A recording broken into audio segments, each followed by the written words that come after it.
Okay, so I guess I'll get started. If there's any like audio issues, let me know because this is the first time streaming on my new laptop with my new monitor, so things might be weird. Um, yeah, so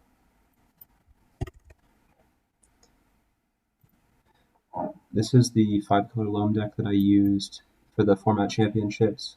Um, some things to look at here are that it's pretty similar to the stock Loam list in that you have 4 Mox Diamond.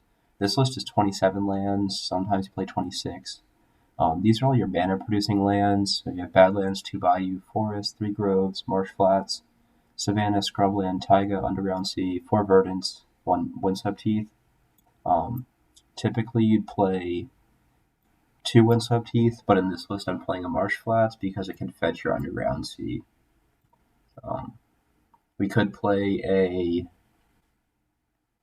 another black fetch in this spot, like maybe a Bloodstained Mire, but we already have 3 Groves, so we're going to more frequently want to fetch for scrubland than we are for badlands, I think. So yeah, that's why we have the Marsh Flats over the second Windswept Heath. Then these are your kind of utility lands. You have 4 Wasteland, Amazivith, Karakas, Blast Zone, Tranquil Thicket, Barrenmoor, and Dryad Arbor. The nice thing about Mox Diamond is that it lets you convert your utility lands into a mana source. Besides the fact that it also accelerates you. Then we have 4 Dark Confidant, 3 Punishing Fire, 2 Loam, 1 Scavenging Ooze, 2 Sylvan Library. Some lists only play 1 Sylvan Library, but I just like it with the London Mulligan just to have another turn 1 play. 4 Abrupt Decay, 4 Chalice the Void. So Abrupt Decay, some people are playing a 3-1 split with Assassin's Trophy, but because of Oko, a lot of people are playing 3 drops or less.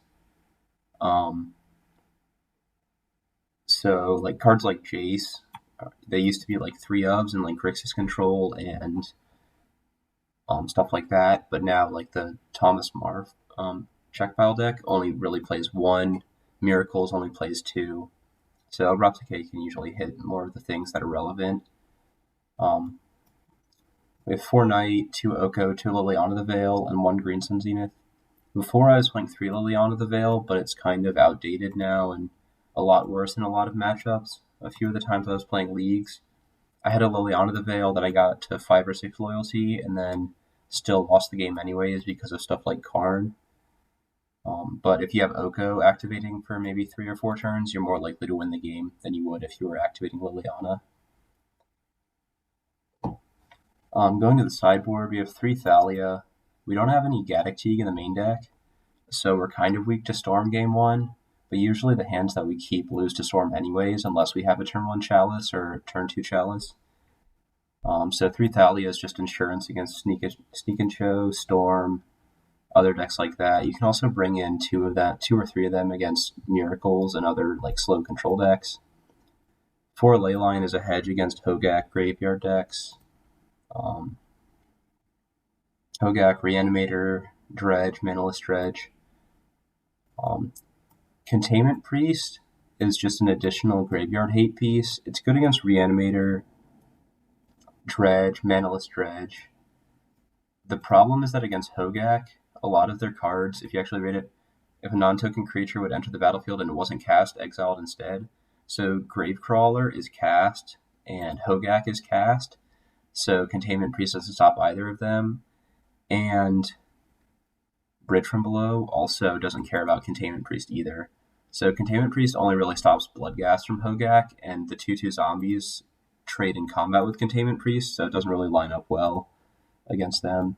Tabernacle's good against goblins from Tez or Storm or Ant or Belcher. It can also be good against the creature decks like Slivers, Merfolk, things like that. It's at its best against decks that are all non-basics, because you can just waste lock them and then Tabernacle to kill all their creatures. 2 Plague Engineer are answers to goblins, tribal decks, Delver, Death and Taxes. 2 Swords to Plowshare is kind of stock as an answer to Merit Lage, Eldrazi, opposing creature decks. So like against Death and Taxes, they'll usually Prelate on 2, and then you can use swords to kill the Prelate and turn on your other removal. And then Liliana the Last Hope is good against Blue-Red Delver, Death and Taxes. It's okay against Maverick. Oh, thanks. Yeah. So this is pretty close to the list that I've been playing for a long time. So I guess I'll show back this list. So this is the list that I was playing a while in leagues leading up to the event, and it's basically the same thing. The only difference is that we have a Cabal Pit, a Liliana, and a Green Sun Zenith. And the way that I looked at it was that the Cabal Pit didn't actually do that much. It was mainly for is mainly for Death and Taxes as a way to kill Mother of Runes or Sanctum Prelate, but you also have a lot of games where it doesn't really, where you beat them or lose to them despite Cabal Pit, and it's not really a determining factor. And then Liliana of the Veil and Green Sun Zenith obviously aren't as good as Oko.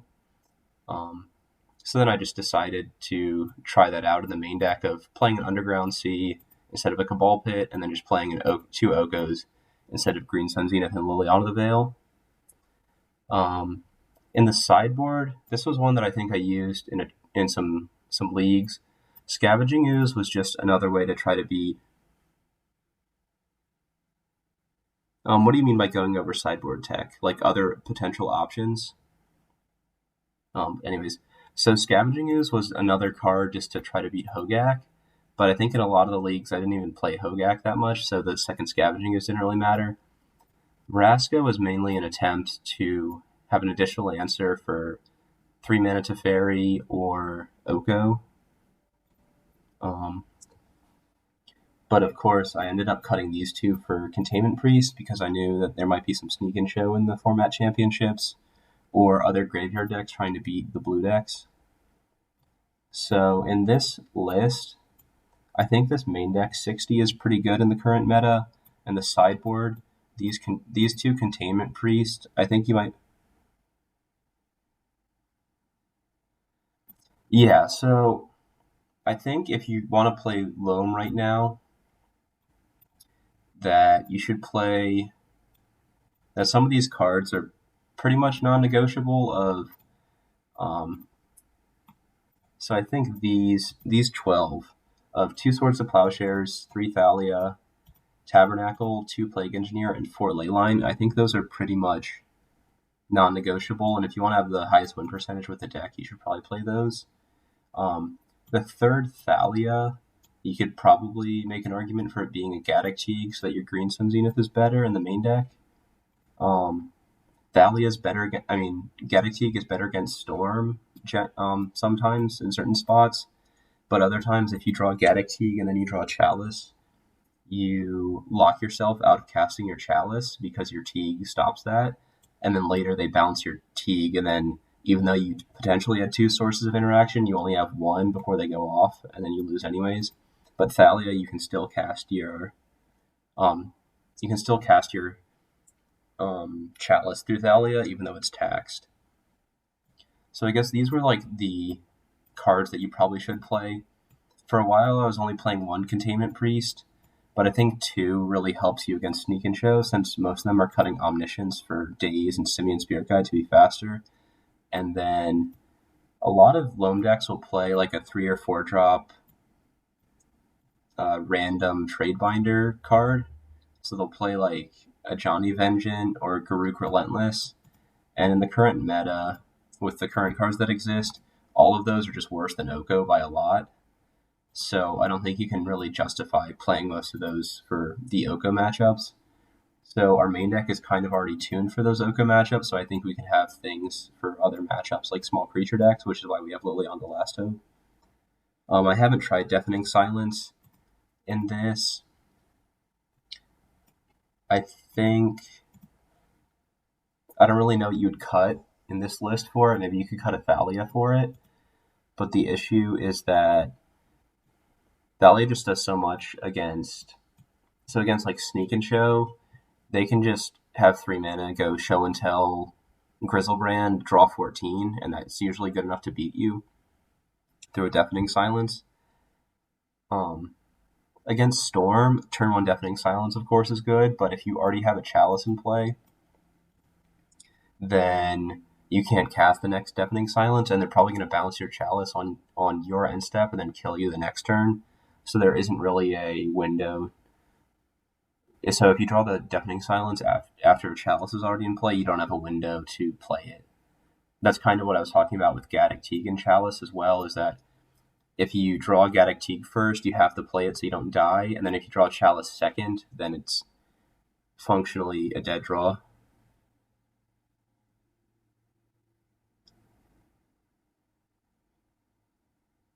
Yeah, I don't think there's much Bomberman right now, but Thalia is just a lot more versatile. Also against like Black-Red Reanimator, you can have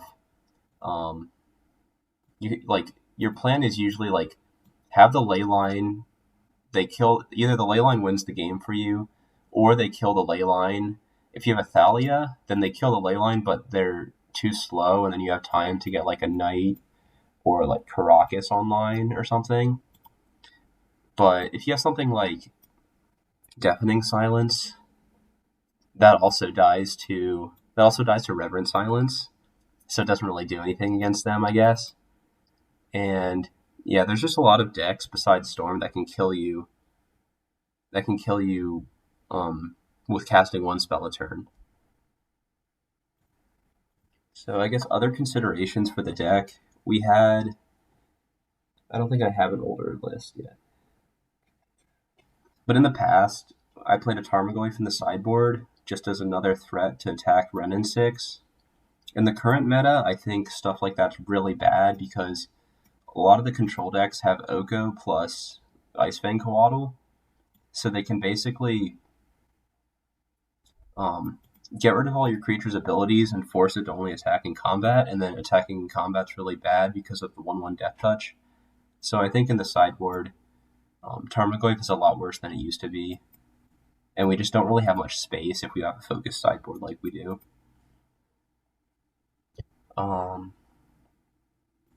In the main deck, you could potentially play a Gaddock as additional hate for stuff like Cloud Post or Storm. The only problem is a lot of the Miracle decks. I don't know if I have one to pull up.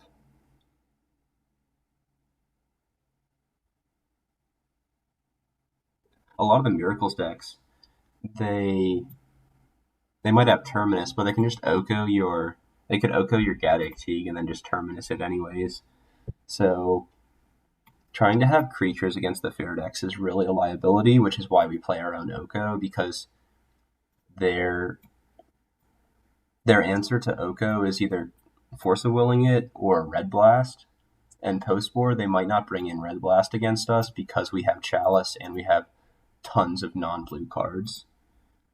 So the typical way that blue decks beat opposing Okos is through Red Blast, which isn't much of a liability because they can still hit other things like Teferi or Jace, but we only have 2 blue cards.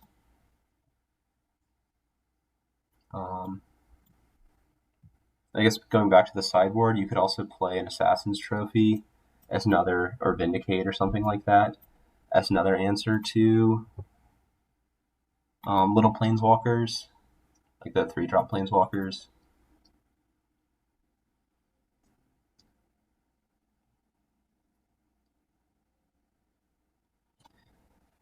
Okay, yeah.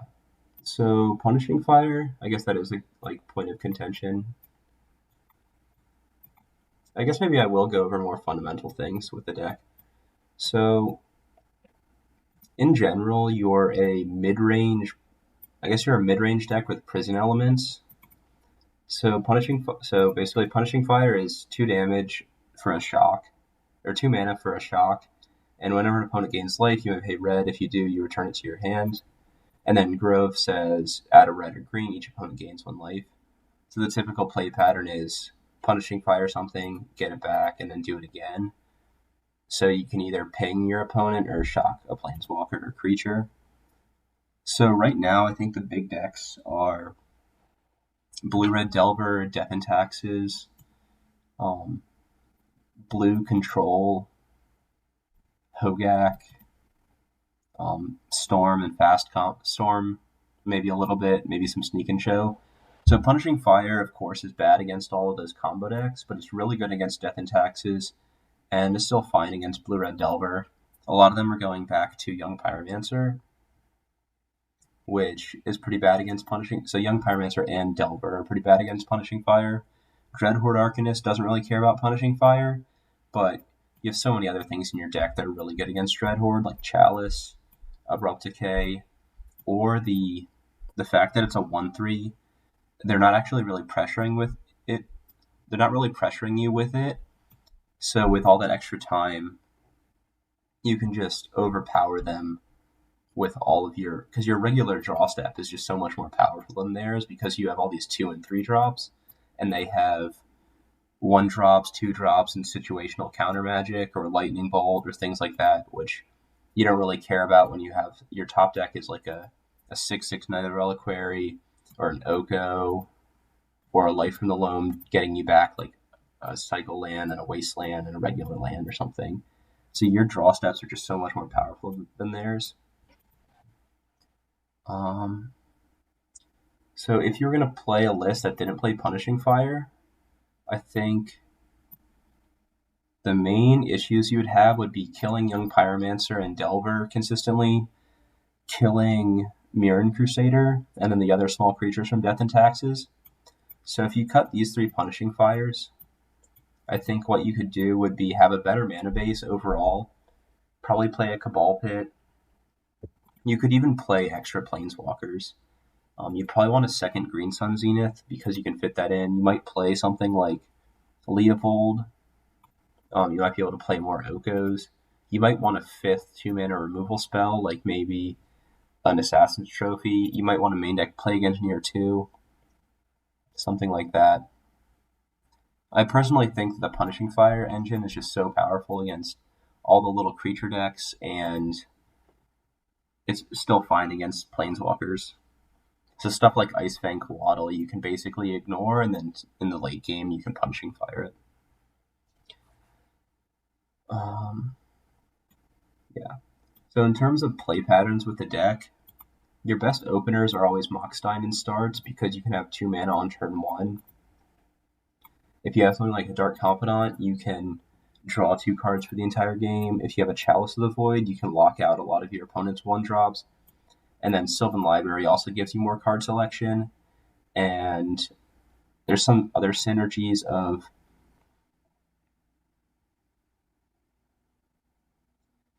so Sylvan Library costs you life, Oko gains you life, also life from the Loam and Sylvan Library. You can use the Dredge from Life from the Loam to clear the top of your library with Sylvan Library, the top of your library. And then if you have a Barrenmoor or a Tranquil Thicket, so let's say you do Sylvan Library and you see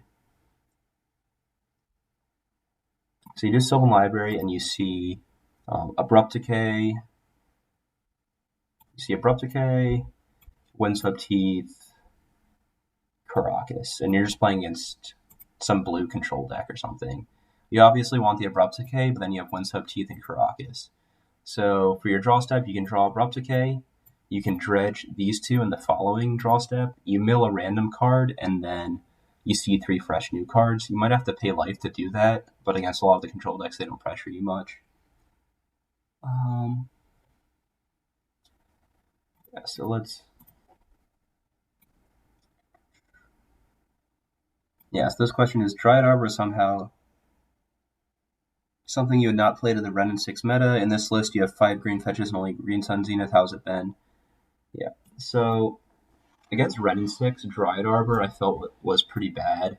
Just all 1-toughness creatures in general, so Dark Confidant, Thalia, Baleful Strix, Young Pyromancer, Snapcaster Mage. All these creatures were really bad against Wrenn and 6 because it minuses and then for such a low cost. And you already invested 2 mana into your play. So in this deck, the Green Suns package is basically Scavenging Ooze, Knight of the Reliquary, and Dryad Arbor. It used to also include Gaddock Teeg. I kind of talked about this earlier, but Gaddock Teeg is pretty bad. It used to be good against Miracles because of Terminus and Treat and things like that, but now they have 3 mana Teferi and Oko, which can just answer it really easily. Knight of the Reliquary in some matchups is your best card, so like Depths, Delver, Eldrazi, Cloud Post, just having recurable wastelands or a huge beater is what you want to be doing. The 1 Green Sun Zenith, if I could figure out a way to play 2, I might, but the Green Sun Zenith just makes it so that if you're on the draw, you want one of these cards to do turn 1. Otherwise, if your hand's full of 3-drops like Oko, Knight, and Liliana, You might have to mulligan your hand just because it'll be too slow. So in the current meta, there isn't much punishment for a card like Dryad Arbor, when previously there was Ren and 6. So, yeah, I think it's just a good card to include so that on the draw, you can get your 3-drops out on turn 2 and not be super far behind. Of course, Scavenging is good against the graveyard decks, but it can also stabilize against Arcanist and Delver, like the general cards of Delver. So is it reasonable to play Baby Vraska in a list like this? Yeah, this was one experimental list I had from a few weeks ago, and I was playing a Vraska on the sideboard. The only problem is that the plus requires you to sacrifice a permanent, which sometimes you're so low on resources. Of course, if you have like Life in the Loam or like Bob drawing you extra cards, this is just like good, but it's kind of win more of if you're behind, the plus doesn't really do much. So that's why I cut it. And the other thing is with the London Mall, you also kind of really want an early play. And if you have a 4-drop sitting in your hand for 2 or 3 turns while your opponent develops, you're also still kind of behind, and you have to hope that your Planeswalker is powerful enough to catch you back up. And sometimes it just isn't. So that's another consideration.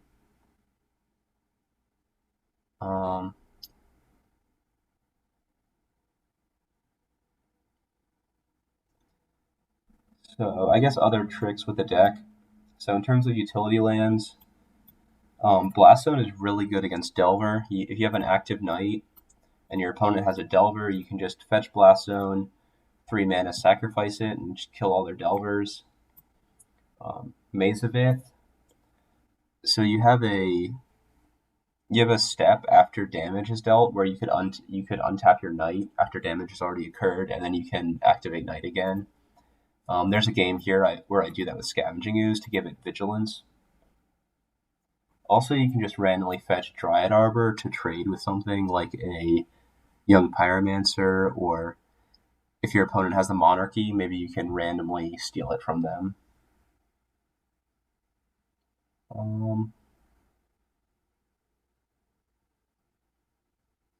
Yeah, that's basically everything. I think other things will come up in the matches as we watch them.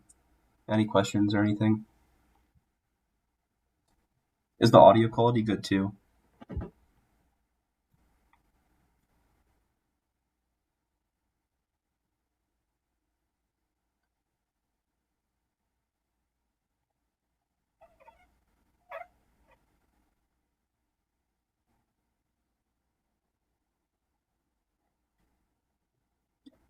So I guess I'll go into replaying the matches.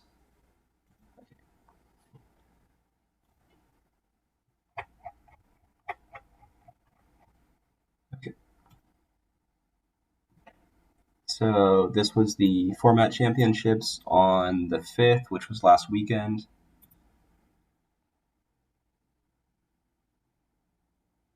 Okay. So here we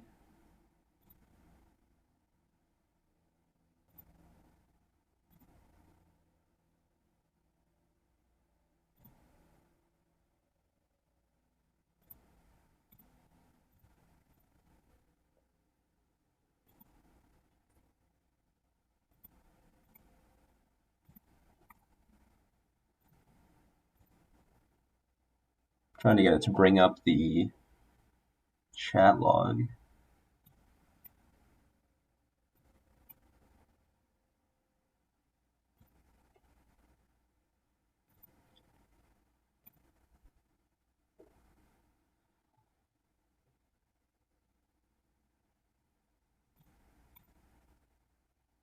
Okay. So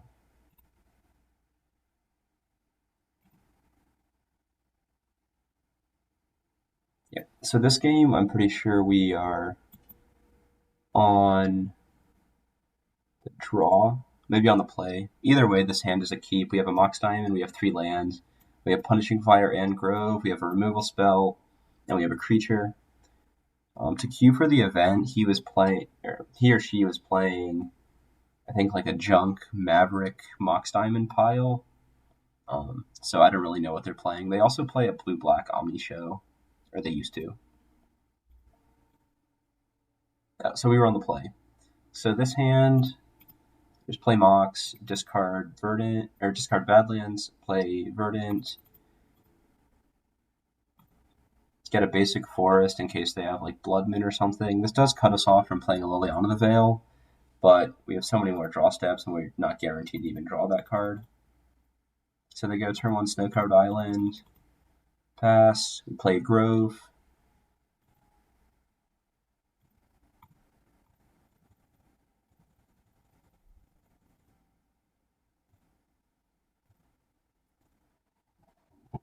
They end-step Brainstorm. This doesn't really tell us much, and even if it does, we can't really make any decisions off of this information with what our hand currently does. Play a Polluted Delta, get a Bayou, play a Sylvan Library.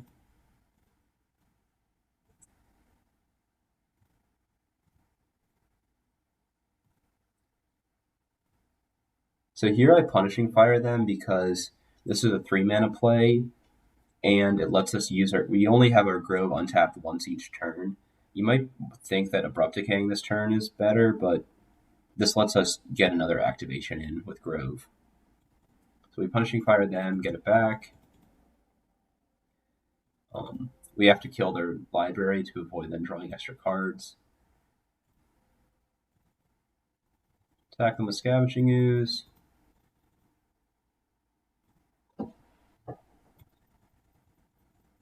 Then they play a Leovold. I think, yeah, we don't want to Punishing Fire them in response to Leovold because we might need it, so that if we draw a red source the following turn, we could Punishing Fire, get it back, and Punishing Fire it again, even though they would draw 2 cards if we did that. So here we ate the library in case they have something like Tarmogoyf, which they might have in their bug deck. We luckily drew Abrupt Decay on this turn, so we get to kill Leovold and attack for 3.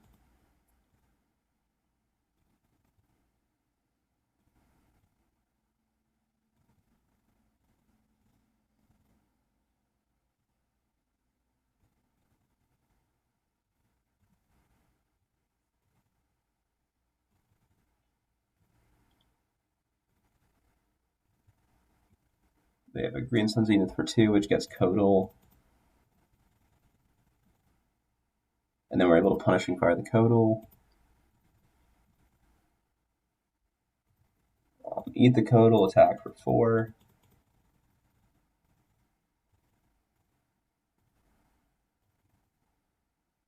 They have a Goose. We get to get back Punishing Fire the Goose, eat it, and then keep attacking.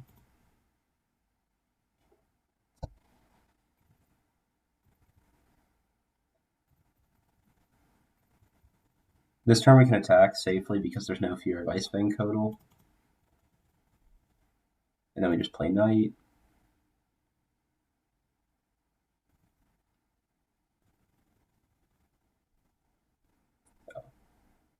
So they activated the food token to gain 3 life. I don't know why they did it then. I don't think there's much of a reason to use the red mana to get it back, because if we did, then we still couldn't cast it anyways.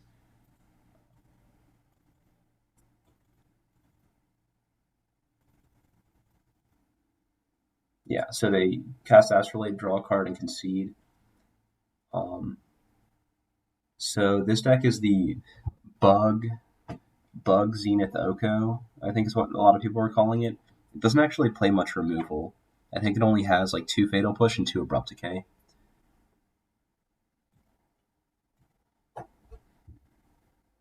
Okay, going into sideboarding, what did we do? So it looks like we cut our 4 Chalices and our Maze of Ith, brought in 2 Plague Engineer, 2 Swords of Plowshares, and 1 Liliana the Last Hope. Chalice seems kind of bad if they're playing stuff like Leovold and a bunch of 2-drops, and they also have Green Sun Zenith, which lets them play around Chalice pretty well. So I assume their only Chaliceable things are the 4 Ponder, 4 Brainstorm, some number of Astrolabe. They usually only play like 2 or 3, and the Mana Dorks, but sometimes those will come down before Chalice. So this hand is 7 cards. I think that's a pretty easy keep. We have Mox Diamond, we have a removal spell, we have a Planeswalker. And they begin the game with a Leyline, which doesn't do anything against this hand, but it makes our top decks a lot worse. They just go Forest Go. So we drew the Dryad Arbor, pitched it to Mox Diamond, and just played a Taiga. They play a Verdant and don't do anything.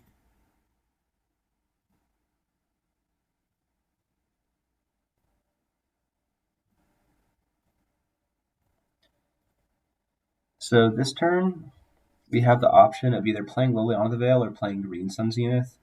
Since they have 5 cards in hand and haven't cast anything, I think it's pretty likely that they're going to play an Icefang Codal. So Liliana plussing to discard a land and then getting attacked by Codal doesn't seem as good, but playing Green Sun gets us Scoos online, so maybe you can start attacking them. It might have been correct to play the Liliana, but I don't know. And then they play the Codal. Interestingly, they don't have black mana with the way that they fetched. They play a Noble Hierarch, attack, here. So this turn, let's see. We could have double Abrupt Decayed, which seems very bad. I guess Liliana is just basically... You could make an argument for actually not doing anything this turn, or even like Blast Zone to kill the Hierarch, maybe. I just think that we want to start attacking, and if we Liliana Edict them, either they get rid of the Hierarch and have 1 less mana next turn, or they get rid of the Codal, and then we can just have Scavenging used to block their Hierarch because they don't have much removal. And we also get to eat whatever they sacrifice. Yeah. So this turn we don't attack to protect Liliana. This is kind of bad against the second Codal.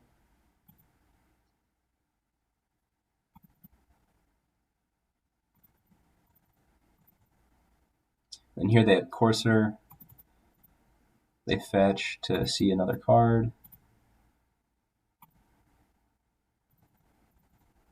They play that.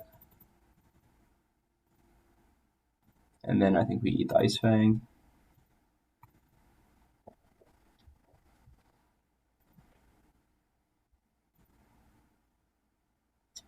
So this turn,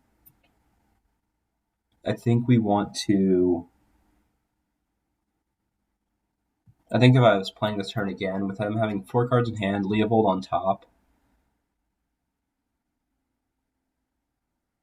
we can plus discard Blast Zone. Like, plus discard Blast Zone, Abrupt Decay, the Courser, Wasteland the Underground Sea, and I think we can cut them off black. Can't remember if that's exactly what I did. Yeah, so we kill Courser. We kill the Hierarch. And then Wastelanded their UC. I think this maybe this was... Oh yeah, so we're trying to avoid them having... Yeah. Maybe the Abrupt Decay on the Hierarch was a bad play. But I guess this was just a full mana denial plan, trying to cut them off as much lands as possible. Maybe this turn we shouldn't have attacked. Play Astrolabe, get a black source, kill my Arbor, attack Liliana, and then we can kill their Arbor plus make them discard Leovold.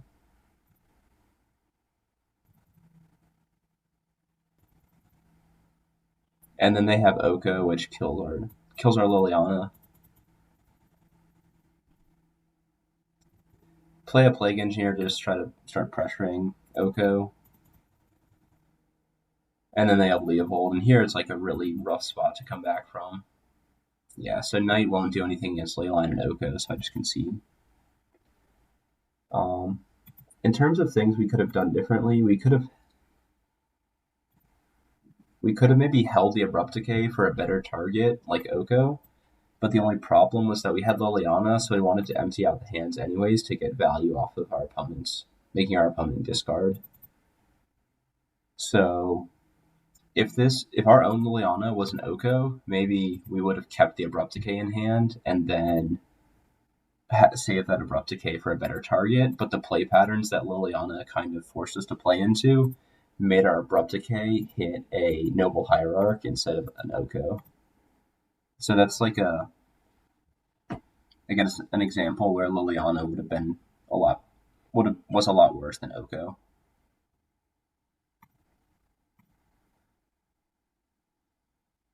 And then game 3, we're on the play, and we keep this hand, which is a lot worse against a Leyline, but it has everything. It has 2 to 3 lands, a creature, a removal spell for the early dorks. So they don't have Leyline. We play Bayou. Since we have Life from the Loam and we have a 2-drop play, I think it's pretty safe to cycle the Baron more.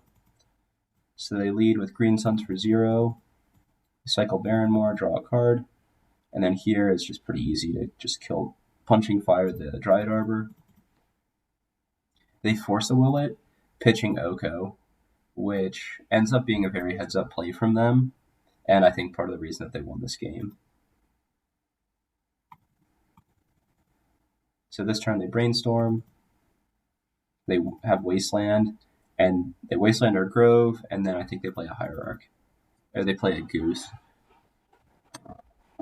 So this Wasteland, so Force of Will on our Punishing Fire, then Wasteland our land, and then having 3 mana to R1 was a huge play from their side, and really tempoed us out. So our turn we need to hit a second land. Luckily we do. And so I get a Savannah so that we can cast Knight, and it also is another green source for Life from the Loam in case they Wasteland us again. And I Abrupt Decay the Gilded Goose to try to cut them off mana. I think that was probably a misplay, and I probably should have just Life from the Loam to get back Grove and Verdant. The only problem is that they're ahead on next turn. They might have 4 mana to R2 mana, and yes, they would just be so far ahead on mana. But I think in this spot, it probably would have been better just to Life from the Loam and get back Grove and Verdant, because we'll have to spend the mana anyways next turn to get back more land so we can cast our spells. So this might have been a game-losing misplay to kill the Gilded Goose instead of casting Life from the Loam. Then they have an extra land, and then play Oko, and then attack us. So if instead we got Life from the Loam to get this back, they would have had 4 mana on this turn, and Oko attacked us for 3. Our following turn, we'll be able to Abrupt Decay the Oko, and then the following turn, maybe do something like Life from the Loam and Dark Confidant, or just play a big Knight and get back Punishing Fire, or something like that. So here we missed our land drop, and we had to do this, and then we're just too far behind. And they have the Questing Beast to just like super screw us over. Yeah, so he get hit for 7. Luckily we hit a Mox, which might get us back in the game, but we have to dredge again to to try to get ahead on mana. It's just really hard to come back when you're this far behind. Play a Knight to try to block Questing Beast. Of course they can just Oko to hit it, and then we have to chump block. On this turn, we're dead on board. They can just turn this into a 3/3. Or no, I guess, no, they can turn the food into a 3/3 and then just kill us, because we can only block this. We take exactly 7. For some reason, they don't do that. And they get a scoos and then do this and attack us. Either way, we're super far behind, and then we just die. So I think this game, I guess the pivotal decision was abrupt decaying the Gilded Goose to try to cut them off mana, when we probably should have just played Life from the Loam to guarantee our land drops for the following turns, and then use abrupt decay the turn after we Life from the Loam. Also, another thing to consider is that Gilded Goose was a 1 mana card that we traded 2 mana for, which also kind of helped them tempo us out. So we lost round 1. Okay.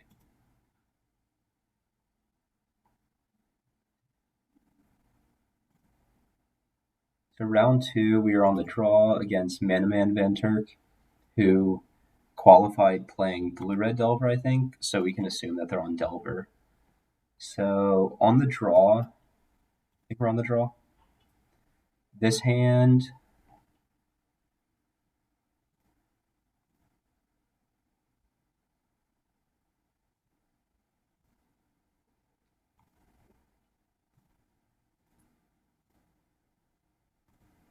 I don't know why it doesn't bring up the chat log in this.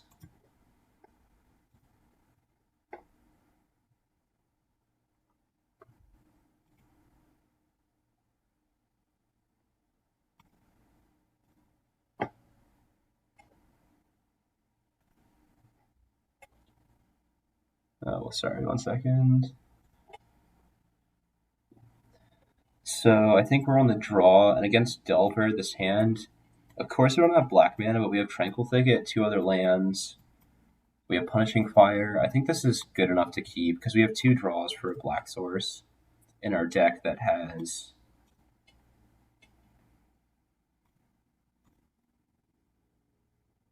So in our deck we have Windswept Teeth, 4 Verdant, Underground Sea, Scrubland, 2 Bayous, a Badlands, 4 Mox Diamonds. So we just have so many hits for a black source that I think it's worth keeping in this hand.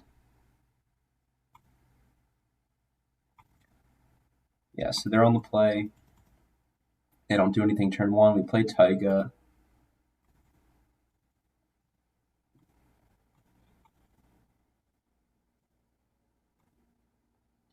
They have Young Pyromancer. You just cycle Tranquil Thicket, draw. So we miss on a black source on the first draw, and then hit it on the second draw. So things went just as we wanted them to. And we also learned that they're playing Grixis Delver. We main phase Fetch just to play around Stifle, because that'd be pretty brutal if they had it. And it's pretty much free, since we know we're going to Abrupt Decay it anyways. I guess, we have to main phase Abrupt Decay, otherwise they can Brainstorm or Bolt us and get a token. So we kill the Pyromancer, we Ponder, play a Delver, and here, play Grove, Punishing Fire the Delver, it dies.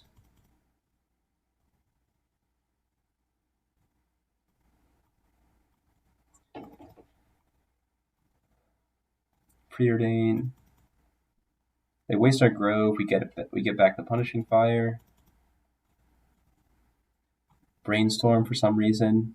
They probably could have held that. Their best draw maybe would have been a Gurmag Angler. They might not be playing that, or just a Delver. But that's also bad against the Punishing Fire they know about. This turn we drew a Mox Diamond, which was actually really good because it lets us have our 3rd mana. Looking at the way this game is played out, I think the best play here would be like Mox Diamond into Confidant or Library to play around Daze. Since they have an Underground Sea, we might also want to consider playing around Spell Pierce. Since it's our turn, we might want to consider playing around Force of Negation. And then Force of Will you can't really play around. So I think this turn, if I was doing it again, I might go Mox Diamond, Pitch, Dryad Arbor, play Sylvan Library. The decision that I actually made was to play Sylvan Library. This is bad against Spell Pierce, but good against Daze, good against Lightning Bolt, good against Fatal Push. And then Force of Will isn't really consideration one way or the other about our card choice. And then they play a Dreadhorde Arcanist and a Ponder. We Sylvan Library, we see Maze of Ith, Verdant Catacombs, Bayou. I think here we can pretty easily just take one of these lands. We could take 4 life to take a second land if we want to be more aggressive. I think I go Oko to just try to turn this into a 3/3. They have a Daze, we fetch, pay for it, and then I think they Daze us again, and then we can't pay for it. They attack us, they Ponder,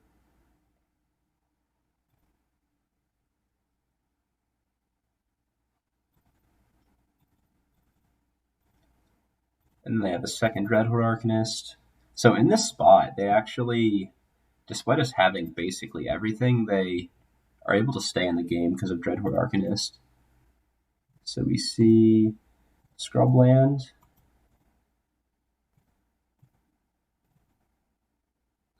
Verdant Catacombs, Oko. So I think I'm going to pay 4 life, keep the Verdant, and then keep Oko. We'll have to see. This turn, I think I just decide upon Oko and then plus to make a food token. Oh no, I decide upon Knight because Knight is a 1, 2, 3, 4, 5, 6, 7. Knight will be a 7/7, which gets around Bolt, Dreadhorde Bolt, or an 8/8, and then we can play Dark Confidant, expecting it to probably die. They attack us. They don't actually. They have Preordain and Ponder.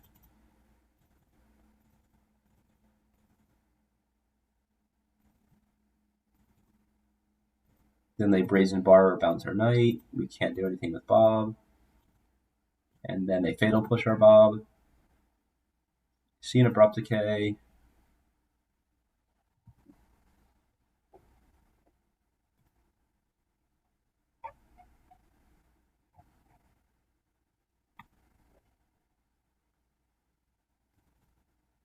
And we see a Chalice and a Mox Diamond. So here, I think you could probably put back the Mox Diamond, pay 4 to keep Chalice and Abrupt Decay. Or you could not take 4 and then keep the Chalice maybe, and then just play like a Knight or something. They already cast 2 Dazes. So the major consideration would just be Force of Will or Force Negation. So this turn, and they have Fatal Push. So this turn, I think the best play would probably be like, there's probably like 5 or 6 different ways you could play this turn since you have 5 mana. But you definitely put back the Mox. You might want to keep the Chalice and Abrupt Decay and pay 4 life for both, because you can do 3-drop plus Abrupt Decay, or 3-drop plus Chalice, or Chalice plus Abrupt Decay. You just have a lot of decisions here. I can't remember what I went with at the time. Yeah, so I just put both of those back to be safe. I think I lead on Chalice because Chalice effectively shuts off both of these.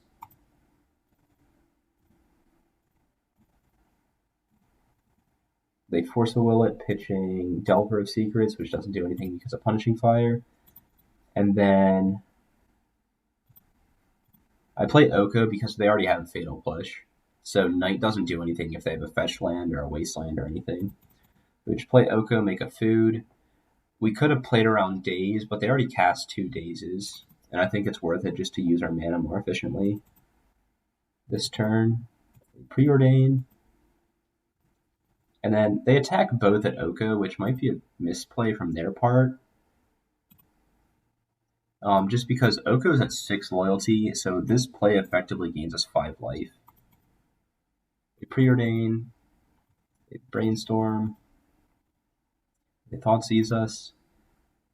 So from this spot, without Oko, I think they'd be super far ahead. But just Oko, Library, Punishing Fire, like I think we're pretty favored to win here, or at least 60% favored to win.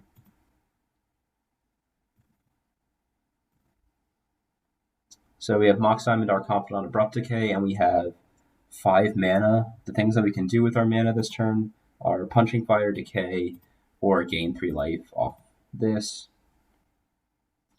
Looking at their graveyard, they have Thoughtseize, Fatal Push, they have Brazen Borrower on an adventure, and they have 3 cards in hand. So this turn, we obviously don't want to play Dark Confidant, and we don't want to pay extra life to keep a card in our hand that we aren't okay with discarding to Thoughtseize. So I think I just put both back and maybe keep an Abrupt Decay, make a food. On their turn, in pre-combat, we can Abrupt Decay one of their Dreadhorde Arcanists. Yes, they attack with both. They Fatal Push Thoughtseize. They cast Thoughtseize. And then we Abrupt Decay. So I guess looking here, Abrupt Decay in the beginning combat step wouldn't have mattered because there's only one card they want to cast. If they had like Preordain or Lightning Bolt in their yard, then of course we would Abrupt Decay one of them.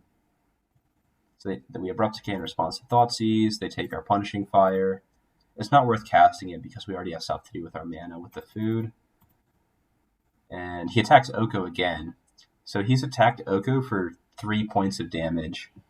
And we're going to gain 3 life off of Oko. So we've already gained 6 life effectively off Oko. So we see Dark Confidant. I think it was Dark Confidant, Mox Grove. We put back. Oh, I think we paid 4 life to keep. We paid 4 life to keep the Dark Confidant. So we expect that their play pattern is just going to be end step Brazen Borrower, and we have 1, 2, 3, 4, 5, 6 mana, so we can go Oko, make a food. You gain a life, Punishing Fire, the Brazen Borrower, pay 2, gain 3 life, eat the food. I think I clicked through my main phase, which is why I had second main phase Oko, which could have been bad against Brazen Borrower. I think it was just like a misclick. We don't want to play the Dark Confidant into the active Fatal Push Dreadhorde. So they cast Brazen Borrower. I think here, if they have a Force of Negation, it requires them to 2-for-1 us if we do it now. But also, if we do it in their upkeep or main phase, it forces them to tap out for it. Yeah, so in their upkeep, we get back Punishing Fire, the Brazen Borrower. They Force of Will, pitching Daze just to try to push through more damage, I guess.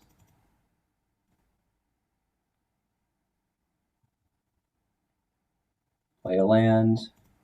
And then I think they attack both of them at Oko. Yeah, so at this point, Oko has gained us 7 life in terms of their attackers and 3 life in terms of the food. And then we can eat a food. So at this point, Oko's gained us 13 life in total. You see Mox.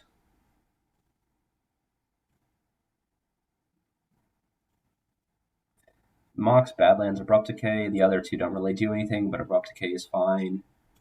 We make a food token with Oko. Get back Punishing Fire, and then I think in their upkeep, we're also going to Punishing Fire again. And we Punishing Fire the Brazen Borrower. I think they fetch land and hardcast Force of Will.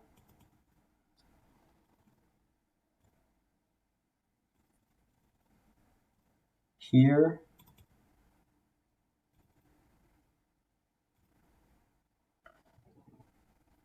So here we have the decision to Abrupt Decay the Arcanist, Abrupt Decay the Brazen Borrower, or do nothing. I think they're both going at Oko. I think it's pretty unlikely that they have land.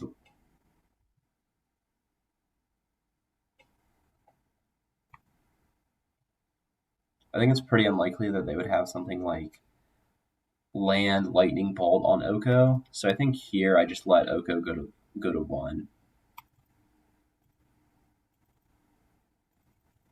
Yeah, and then we can eat a food again.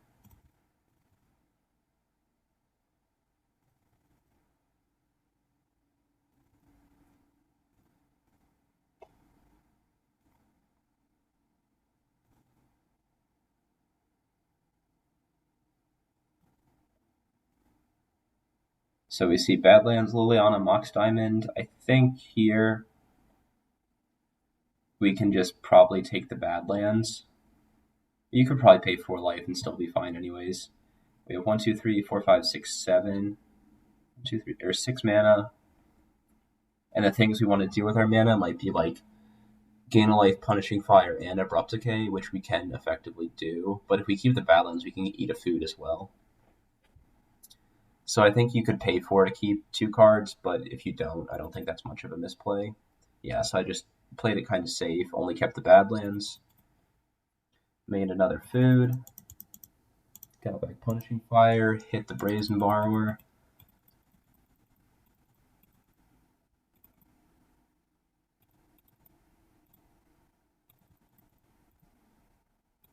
They brainstorm, they bolt Oko, and then we're going to abrupt decay the Dread Horde just so that they don't get another brainstorm activation in.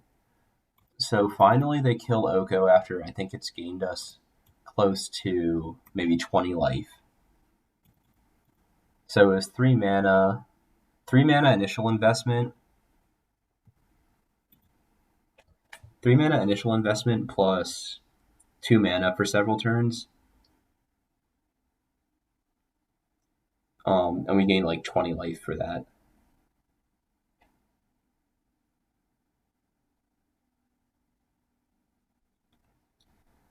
Okay. And then end step, we can just eat a food. Draw Liliana and Loam. So I think I pay 4 to keep the Mox Diamond. And then we can Loam back Tranquil Thicket, Verdant Catacombs, Grove. Those are basically our only targets. I think they have Force Negation for the Loam. Play Dark Confidant, and then we can still get back Punishing Fire. So they play Bedlam Reveler. They Fatal Push our Bob. So here we can get back Punishing Fire and eat the food. And then we have Liliana, Chalice, something else, I think. And here with only 3 mana, the only scary card would be another Force of Negation, but they already cast 1, so I think they only have 1 in their deck. So we can just go Liliana, Edict. And after they brainstorm, they basically have nothing that will answer the Liliana. So we can Edict them. Play the Chalice. They bolt Liliana. And then here, I think we're super far ahead. They don't do anything.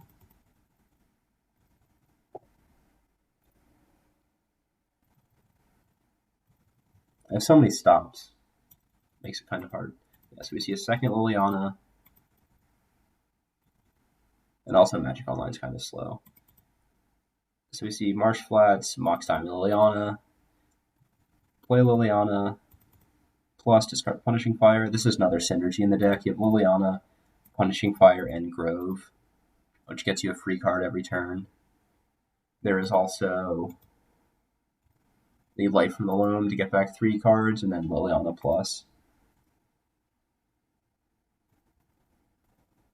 They play another land, we fetch, get back this.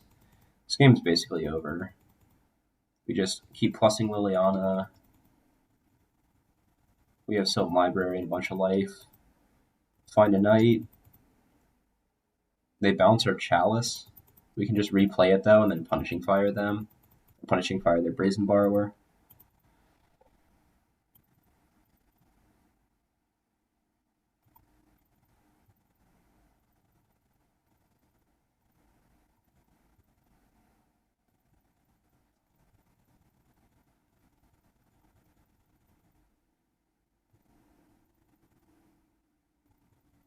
The game's just basically over from this point. We attack them. We actually could have Liliana ultimated it ourselves to pump Knight again, but I think either way, they're super dead. I think that ult might have even been a misplay. It just didn't really matter at this point when the game is so far gone. Play Brazen Barber, dies to Punishing Fire, and then they die.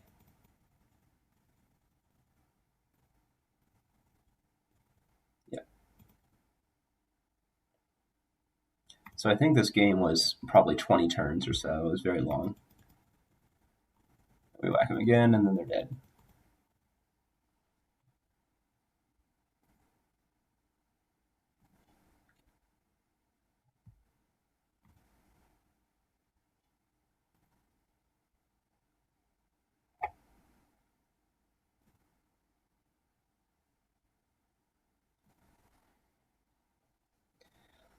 So we know that they're on Grixis, Reveler, Delver. So I cut all 4 Bobs, cut the 2 Sylvan Library, cut the Green Sun, and cut a Caracas, and then I guess I brought in 2 Ley Lines, 2 Plague Engineers, 2 Swords to Plowshares, and Lily on the Last Hope.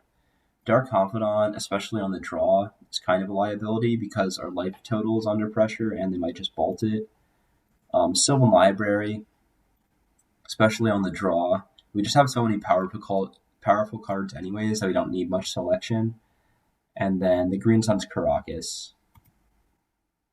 It's kind of a similar thing that we just don't need. We don't need all these extra cards.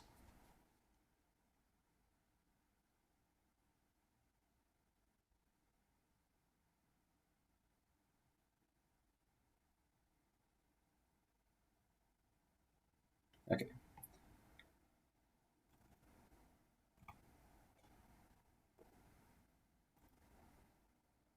Yep. So this is our 7. And this hand might look really weird.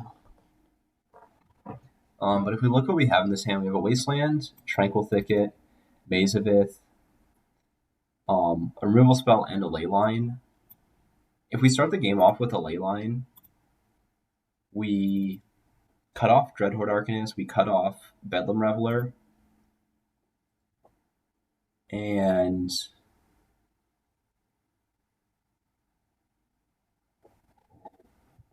sorry, 1 second.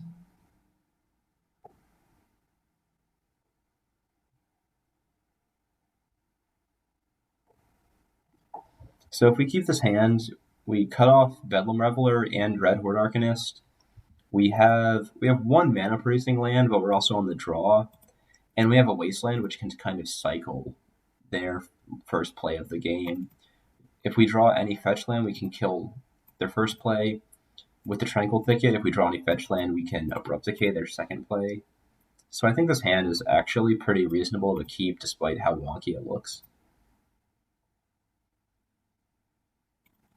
Especially that we're on the draw. Yes, we keep, we open with a Ley Line, they mold a 6. They just go Underground Sea, Ponder. So they haven't actually advanced their board state at all. So I think it's perfectly fine to just Wasteland them on the draw, and then effectively Wasteland here would just be a cycle land. We both see 1 card deeper into our deck. Yeah, so we draw the Bayou, which is also a good pickup because it means Abrupt Decay is better, or we can cast it. We Wasteland them just to cycle. They play a Wasteland, so this tells us that they either don't have another blue producing land, or they have only 1 of them, and they want to guarantee their 2-drop. So we draw a second Ley Line, which is pretty bad, considering we only had a second in the deck, and it doesn't do anything, we can't cast it. So we just play Tranquil Thicket because they might just Wasteland us. Yep, they Wasteland us, play a second Wasteland.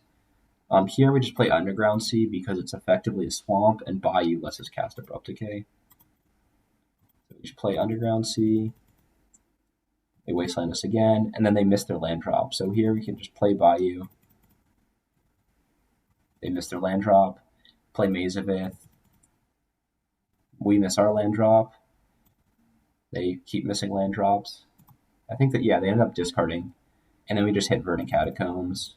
And then we life from the Loam. The game is effectively over here. Or we just play, yeah. So we do this in case they have an extra Wasteland. We have to discard the hand size. We discard Ley Line and another land. They miss their land here again. And this game is effectively over.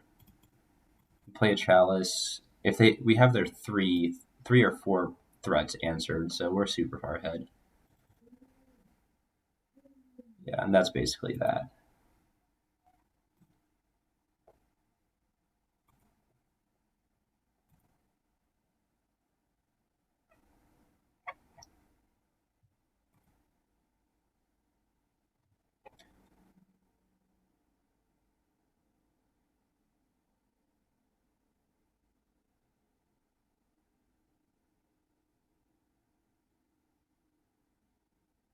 Sorry, 1 second.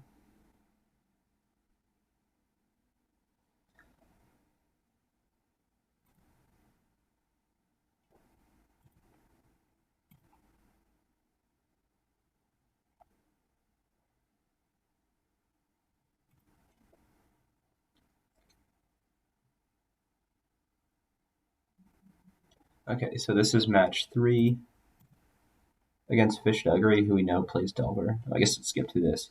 So we were on the play, and this hand was just 4 lands, Sylvan Library, Oko, but we have ways to cast everything in our hand, and we're on the play. So I think turn 2 Library on the play is a fine way to start off the game, especially against Delver. Scalding Tarn, Thoughtseize us, take Sylvan Library because it's our turn 2 play. And then we draw Punishing Fire, which is a good pickup. They Thoughtseize us again, take our Oko. There's nothing for them to wasteland because they know we have life from the Loam, so that's just basically us effectively wastelanding them. And then here we can just play Chalice through Days. They force of negation, pitching Delver of Secrets, which doesn't do anything against Punishing Fire. They play an Underground Sea and don't do anything. We can play Dark Confidant, and they don't answer. They miss on red mana, and then we get to draw a card with Dark Confidant, which from this position we feel pretty favored. We hit a Life from the Loam, which doesn't do anything because we don't have any fetch lands or wastelands, but still we're pretty far ahead. We can play around Days effectively this entire game.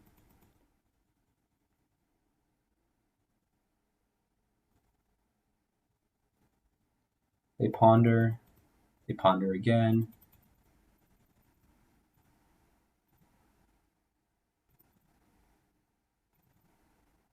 So I think this game really shows how a lot of the play patterns of Loam.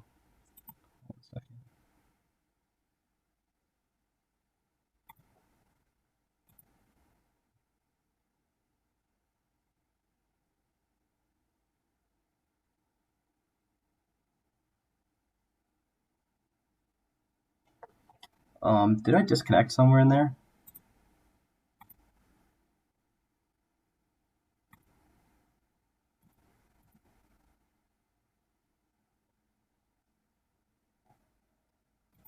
I said that OBS just reconnected, so I guess I disconnected somewhere in there.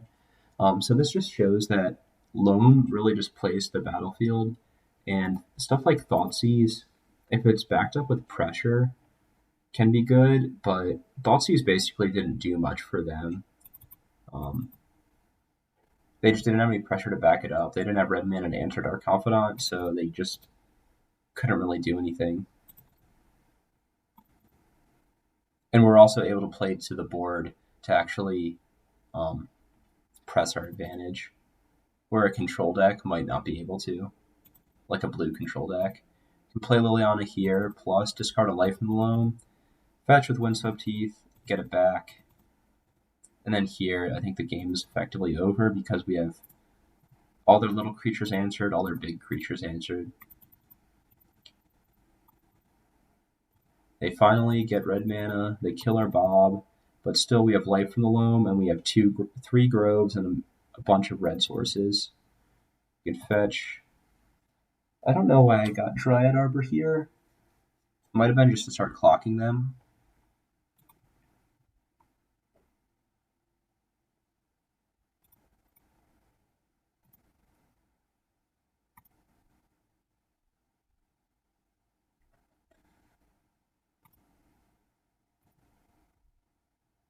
Might have been just to start clocking them. I don't think the decision really matters. It kind of cuts us off of white, so we can't cast a knight if we draw into one. But I think we're in a pretty good spot anyways. So we can just Loam, get back 3 lands, Liliana plus, and then get rid of another land.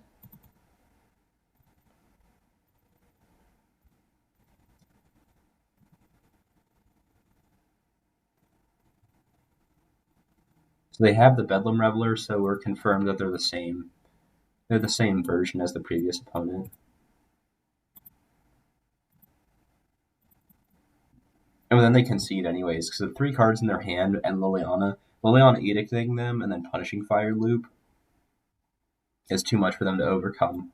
Most of these decks don't play True Name Nemesis, so we can Punishing Fire, get it back, Punishing Fire it again, get it back. So we can deal 4 damage to creatures every single turn, and then soon we'll be able to deal even more than that.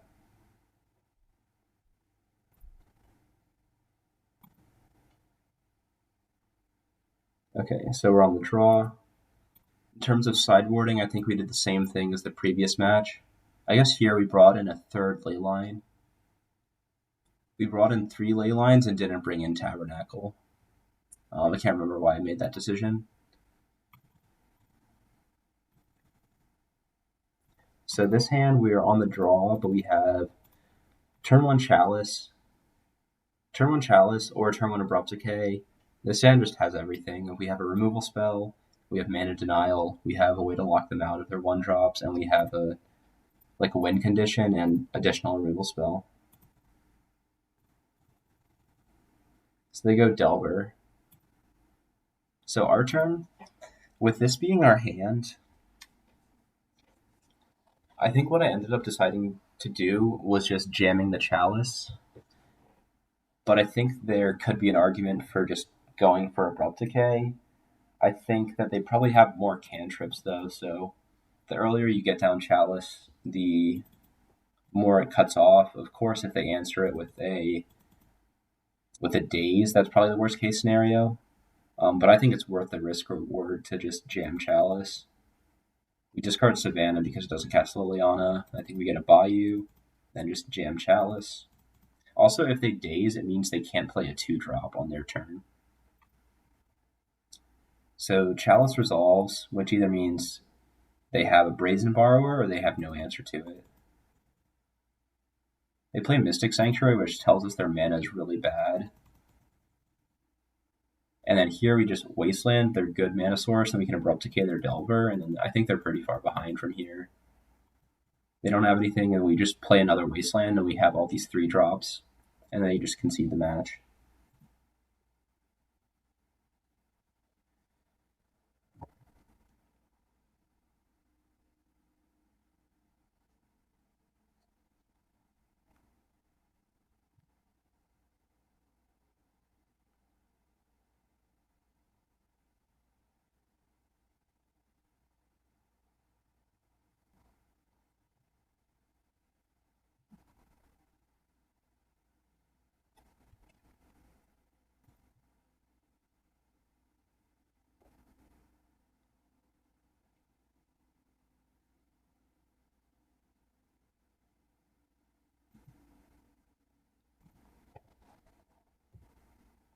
I'm not sure if I'm connected. It seems like the internet's going in and out.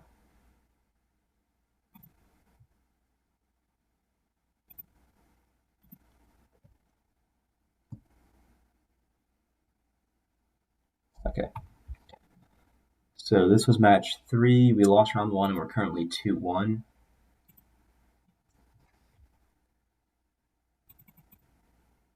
And then, so this is match 4. We are on the draw, I think, against Jarvis, who I know is playing Blue-Red Delver. I think. Either way, this hand's a keep anyways. So turn 1 Delver. Here we drew a blue-black source, which was nice. And I think, again, I just jam Chalice. He has the Daze, but this means he can't play a 2-drop. Flips Delver to Brainstorm. Cast Preordain. attacks us, I Punishing Fire it and just pass the turn.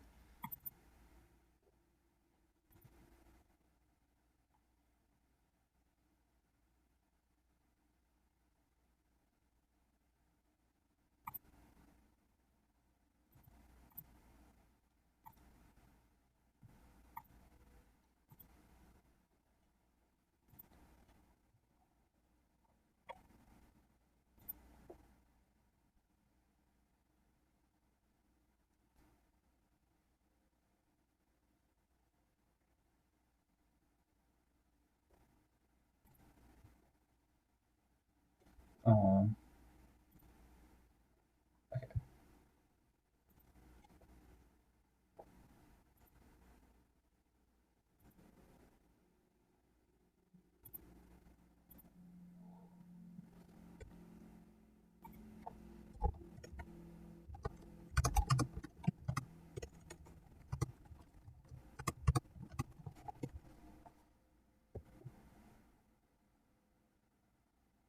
is the stream cutting in and out? I keep getting notifications that OBS isn't working.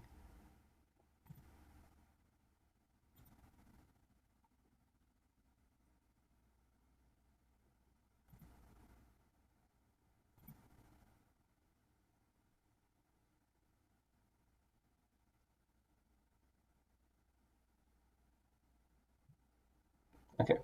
Anyway, so we have Punishing Fire, just Punishing Fire the Delver. They have Flooded Strands, Volk, and then here we can just Abrupt Decay. I guess this turn it's a good time to play Dark Confidant and Abrupt Decay their Dreadhorde, then the following turn we have Wasteland. We could hypothetically Wasteland them, then Abrupt Decay, but I think holding the Wasteland for one turn lets us play Dark Confidant, and they just hope that their 4 cards in hand aren't a bolt. We play Bob, pass the turn, they Brainstorm, and we just, beginning of combat, Abrupt Decay their Dreadhorde. They Ponder, then they miss, so they didn't have an answer to our Dark Confidant. We get to Wasteland them, and then we have the Badlands and Night.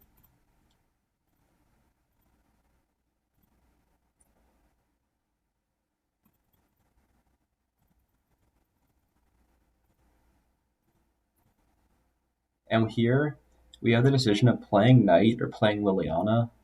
With their 4 cards in hand, Knight doesn't get hit by Bolt in this spot, and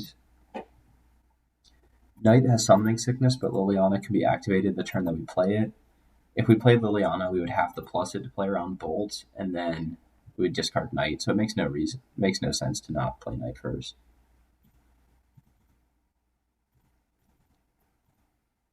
Play Pyromancer, make a token. Here we have Mox and Library, so we can just get back Punishing Fire.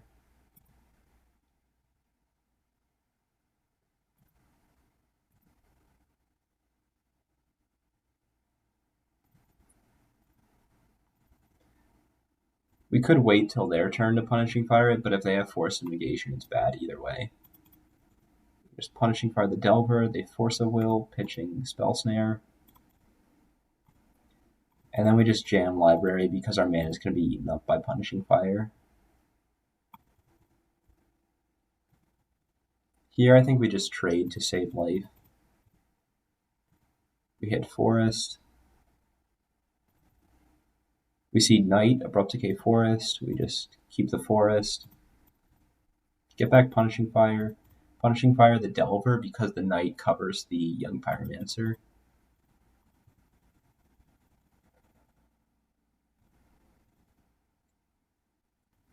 They get another token, but none of these tokens really matter because Knight's holding them all back.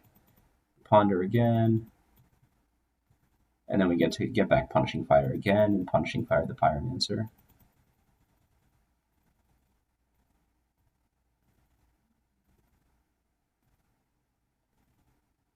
Here, this was probably a misplay. I saw Scrubland, Wasteland, Knight. I saw Scrubland, Wasteland, Knight, and I decided to keep the Wasteland to cut them off of Volk because I was kind of afraid of like True Name Nemesis because I don't think we have enough time to kill all their elementals, then edict them with Liliana. In hindsight, though, the way the game played out, it might have been better to just not not do the Wasteland. But either way, the Wasteland, they're red, play a knight, and then we have 2 knights against their creatures. They fetch. So now here they just want to double bolt us. So this was a line that we probably shouldn't have given them. We can activate Knight, punishing fire one of the tokens. And then if they were doing that play, I would be kind of concerned that they have another bolt in hand. So we keep here. Liliana plus to get rid of their card, which I thought might have been a bolt, but it wasn't. It was just that. Now we can attack with the knights, which are both lethal, so they have to block at least one. He ends up blocking both. And then we can maze the knight and then punishing fire the elemental. And here he has, from this spot, he has 1 draw step to draw a bolt. And he doesn't. So then he concedes.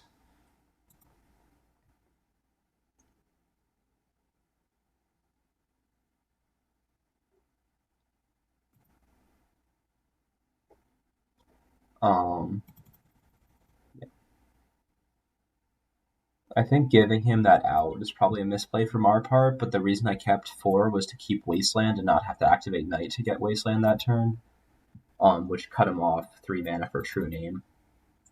So I guess by playing around True Name, we walked into getting double bolted.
Okay.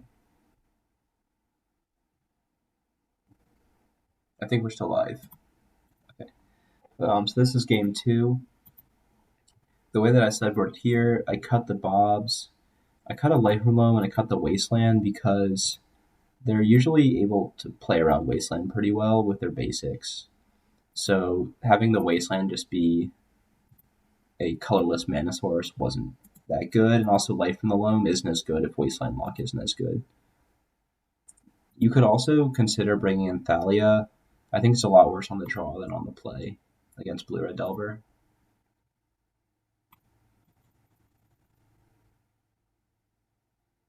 So this hand, on the draw, we have, it's effectively 5 lands, a cantrip, and a removal spell, but I think that's perfectly fine to keep in the matchup. We can effectively play around days with whatever our draw step is, and we have a removal spell for their first play.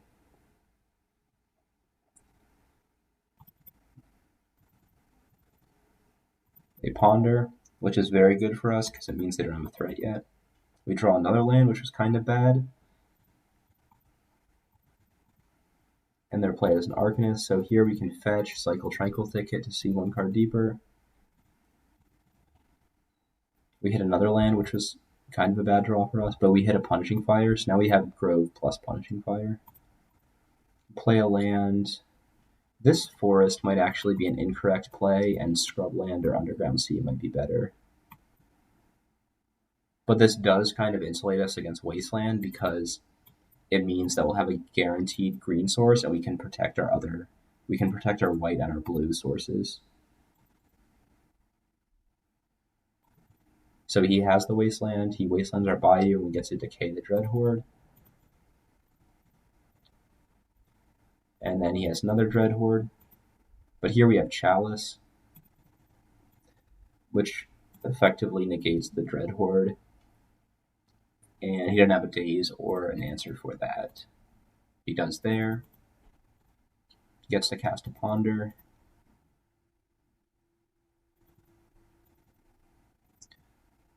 And then we hit the Abrupt Decay, which is pretty lucky. He Wastelands us again.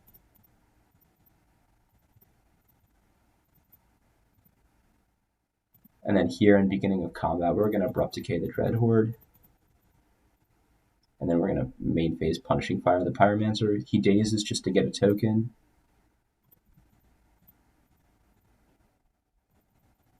And then from this spot, I think we're very far ahead. Except for the second Pyromancer. Here we're able to get Scavenging Ooze and get back Punishing Fire with Grove. So we just want to use all of our mana. And the Wasteland doesn't really do anything this turn. So we can get Scavenging Ooze. He doesn't have an answer for it, I don't think. No, he hit a Bolt. Okay. Bolts or Scoos. Get back Punishing Fire. He Wastelands are white. I think he should have gone after red. Either way. Attacks us for 4. We Wasteland his land. He plays a Brazen Borrower. And then we can kill his Brazen Borrower and play Dryad Arbor, which protects against the Pyromancer from attacking. He has Wasteland for that. Now we hit a Knight, so we can just play Knight to block.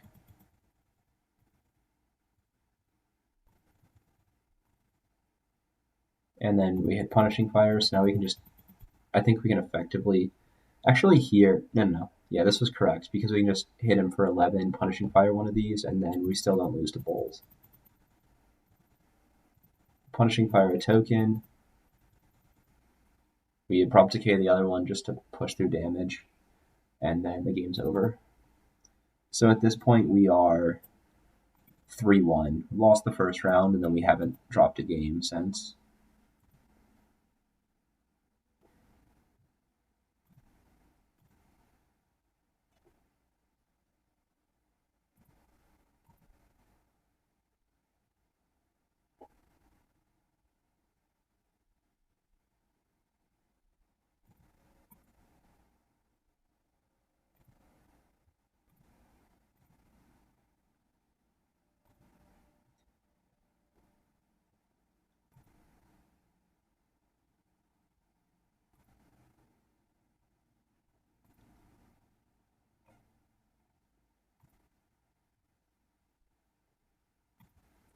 Sorry, my Twitch keeps cutting in and out.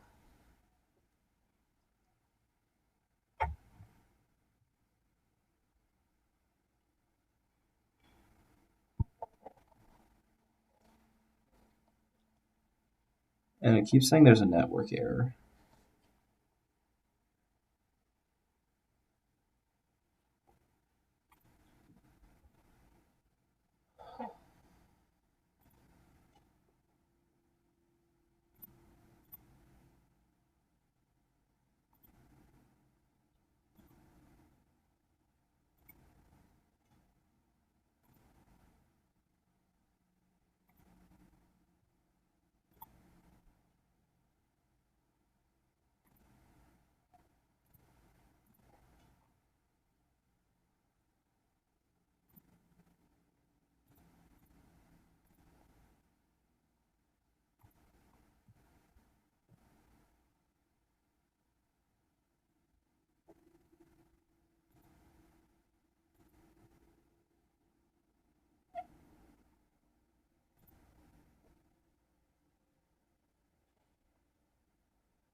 So it looks like OBS keeps cutting in and out with streaming.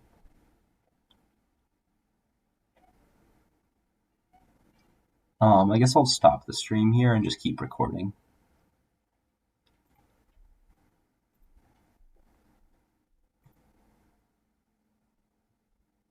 Okay.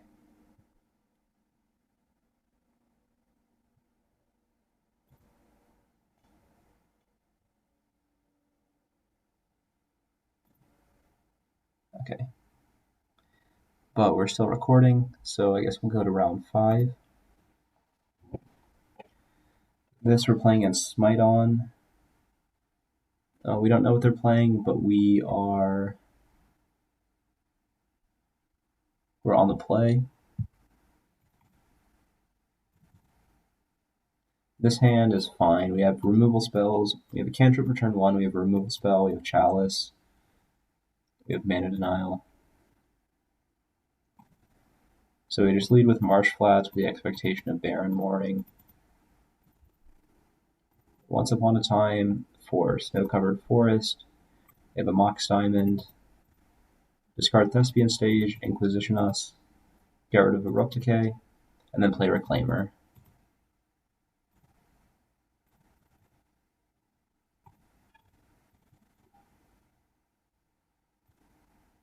So here, based off these draws and the way the game's played out so far, I think they took Abrupt Decay because they want the Reclaimer to survive. And I think it's pretty unlikely that they have... I think it's unlikely that they have Hexmage. Because if they had something like Urborg, Hexmage, and Crop Rotation...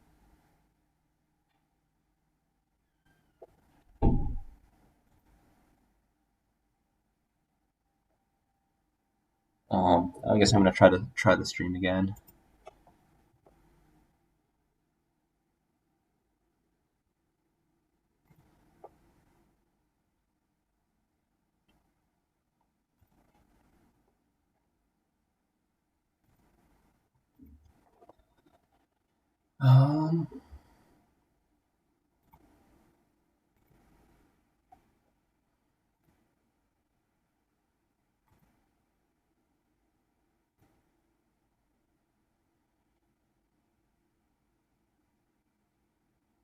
Hopefully this works.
Hopefully this connects again.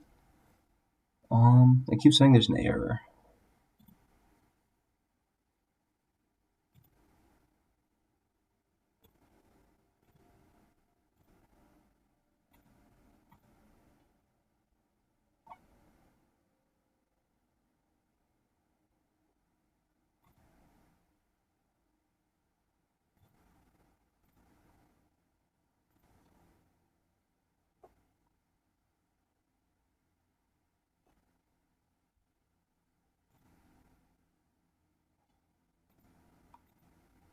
Okay, it's been like 2 minutes, so I guess I'll keep going. So here we have a few options. We can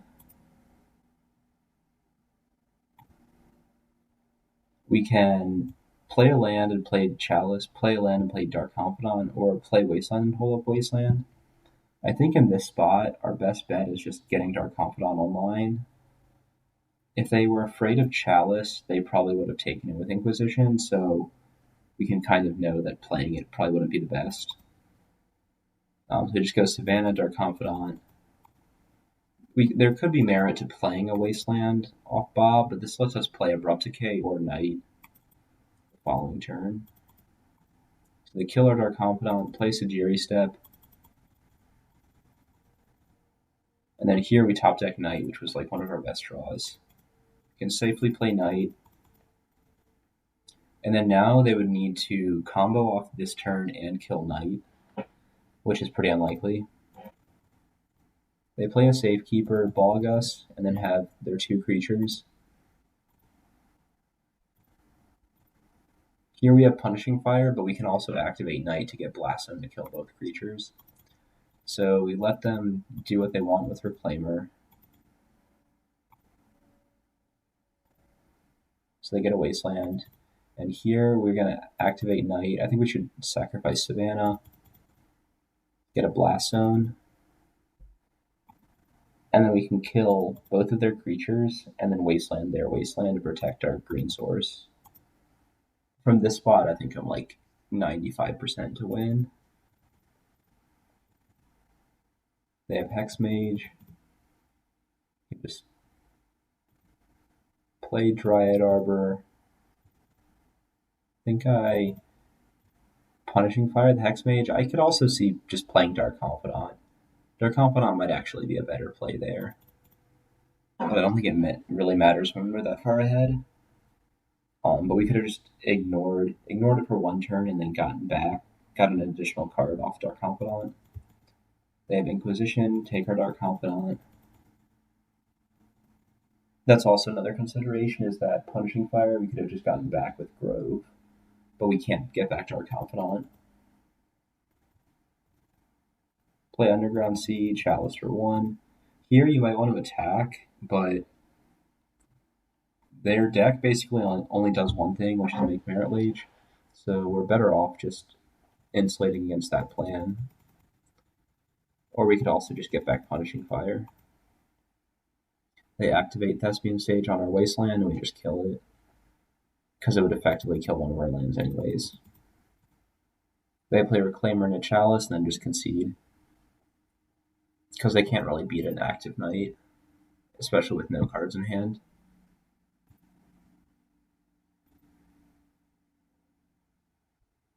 And game 2. So we're on the draw. And this is our 7-card opener on the draw. So our first play is a Liliana the Veil. Since we have Dryad Arbor and Green Suns, we can't actually Green Suns for Dryad Arbor. So I think this hand is a pretty clear mulligan. The average 6 is probably a lot better. And then this is our 6, where we have all 3 drops. So on the draw, this is going to be way too slow. And if they have discard, they can just rip apart our hand and get ahead too far ahead before we can catch up. So we have to mulligan this again. And then this is our 5, which isn't that good unless we hit a land. But if we hit a land, we're fine. So I think with this hand, you just put back Liliana, and put back Punishing Fire. Because Knight and Sword and Bob, and then of course our land are probably the best options. Yeah, so we put back Liliana, put back Punishing Fire.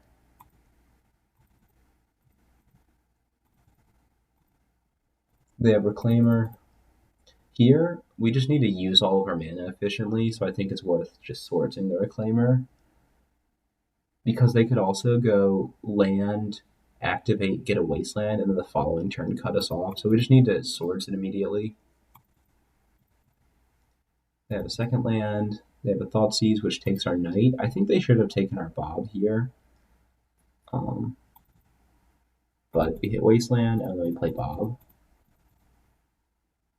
And then even though we mulligan to 5, we're still in a pretty good spot here. They play Thespian Stage. They play Plague Engineer, which is a really good draw from their side. They kill our Dark Confidant. We have Marsh Flats, which lets us play Library. And then hold up Wasteland.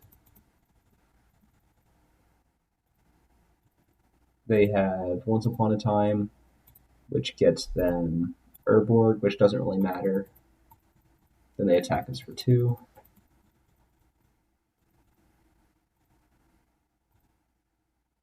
So we draw a Knight, which is insanely good. But we want to keep Wasteland up. So we pay 4, play Grove, play Knight. Our life total isn't under too much pressure. It's just a 2/2. And then they didn't have their Abrupt Decay that turn, so they basically have 1 draw step, or 2 draw steps to hit it. They miss. They hit Hexmage. They hit Loam. And we see Dark Confidant and Punishing Fire. I think here I take 4 to keep both the Punishing Fire and the Dark Confidant. And the Punishing Fire and the Life from the Loam. And then here, you could Wasteland something and then Life from the Loam to get it back. But that would be pretty bad against Bajuka Bog. And they might just aggro us out if we have to activate Knight or something. So I think the safest play is just a Life from the Loam, get back a land. Because we also need to develop our mana. Play the Marsh Flats. And then in their upkeep, we can Punishing Fire one of their creatures. Or just wait.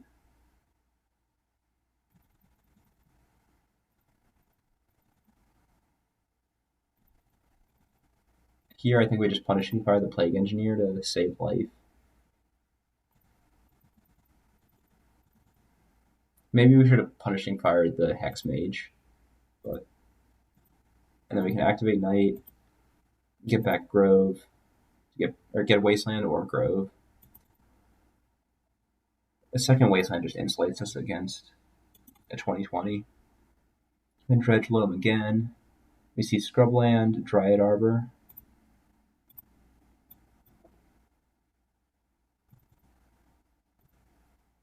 And then we have Bayou Dark Confidant, so we can just put both of those back. We don't need to pay 4 life. Then we just get back our 2 lands, play a land. Basically, you don't want to die, and then eventually you win. There's no rush to do anything.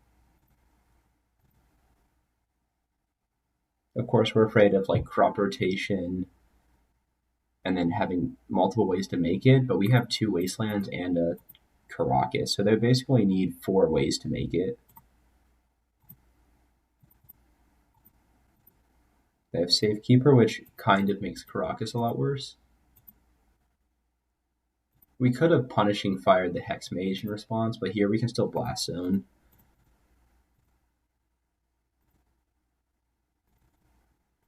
And we can Blast Zone the Safekeeper.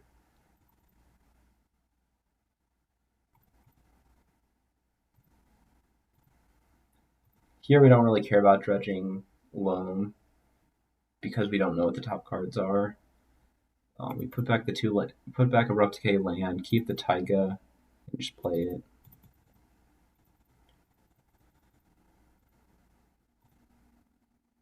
So here they try to make our Wasteland, so it's just, I think we just, yeah, get back Punishing Fire, kill Hexmage so that they can't make a 20/20 in response.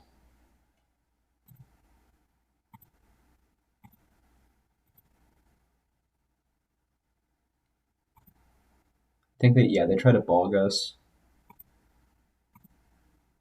But we can Knight again.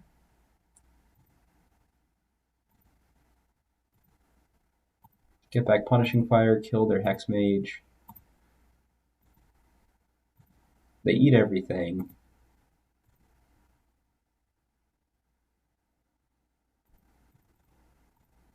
And then we Wasteland that Thespian stage because it would have Wastelanded us anyways.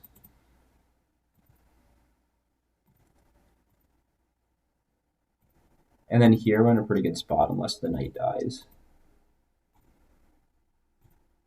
This turn I think I actually misplayed. Or no, maybe it's the next turn. Yeah, so we just play Dryad Arbor. We have 2 Abrupt Decays. We still don't want to attack because we just, as long as we're not dying, we're winning. They Inquisition us. Here we sack Arbor. Get Maze of It so we can start attacking with Knight. We probably should have cycled the Baron more here to see 1 card deeper. Doesn't really matter much. We put those back. Play a Dark Confidant. We can attack for 4. Maze our Knight.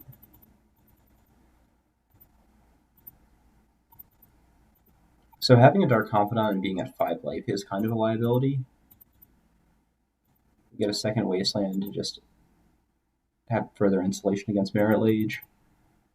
We hit a Liliana, so it puts us to 2, so now we have to kill our Dark Confidant so we don't die.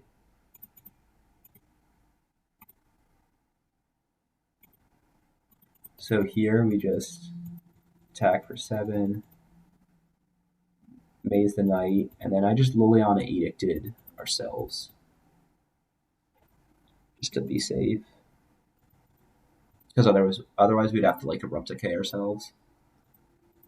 And then here, they kill our Knight, but we can get, I think, Caracas. Yeah. And then now we have 3 forms of interaction against Merit Lage. Here we hit another Knight. There's no point in really plussing Liliana because all of our cards are good. We just play another Knight. They have Pithing Needle on Wasteland, then Hexmage, but we still have Caracas as interaction for a Merit Lage.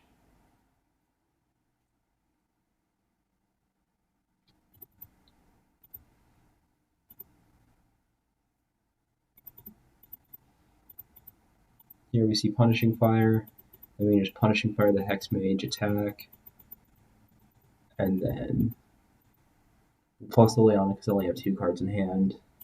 That decision doesn't really matter. They get rid of Crop Rotation.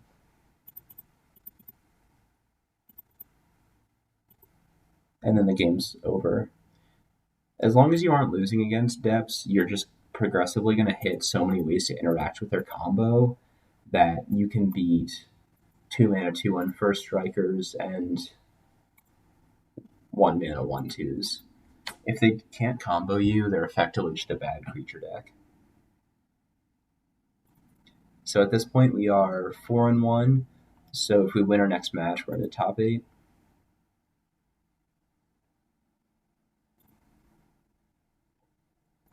So we are.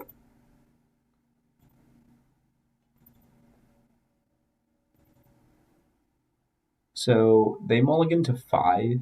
I think so. We're on the play, and we keep this hand because it's just an early Chalice and Punishing Fire plus Grove. It is kind of a mediocre hand. We also have Verdant, so we have pretty much perfect mana. They mulligan to 5 too, which is a huge. Oh, we're on the draw. Well, they mulligan to 5, so we feel really far ahead. We have a Mox Diamond 2, so we can accelerate out the Chalice. They Force of Will, pitching Brainstorm. So from this spot, we also feel really far ahead. We can draw any proactive cards. They Ponder, just play a land. And then here, play a Trop, play a Tundra, and then they have Oko. So this is probably their best case scenario with how far they mulliganed, just because it's so hard to kill Oko. We Punishing Fire it, but I think it might have actually been correct to just Blast Zone pump, because it's so hard to actually kill Oko. I think the thought was that we can eventually get Punishing Fire for 4 damage in one turn.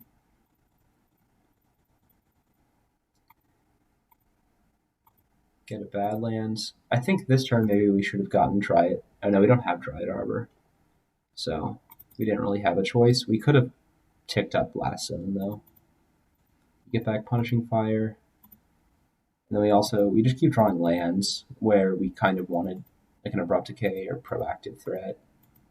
And then we try to Punishing Fire again in their upkeep, because if they have Force of Negation, it's going to call. They could do it anyways if they have a blue card. And then here they have Force of Will, pitching Icefang Codal, which is a huge play because it means they can activate Oko twice to beat Punishing Fire. So we play a Knight.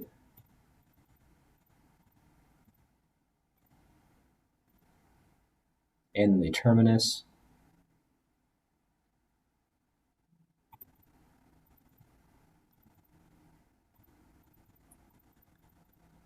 And then, so Oko just having so much loyalty is such an issue with Punishing Fire. So maybe we should have just Blast Zoned up to 3. Here we also, since we don't have our blue mana, we have to cast Oko off the Mox Diamond. Cast our own Oko, make a food.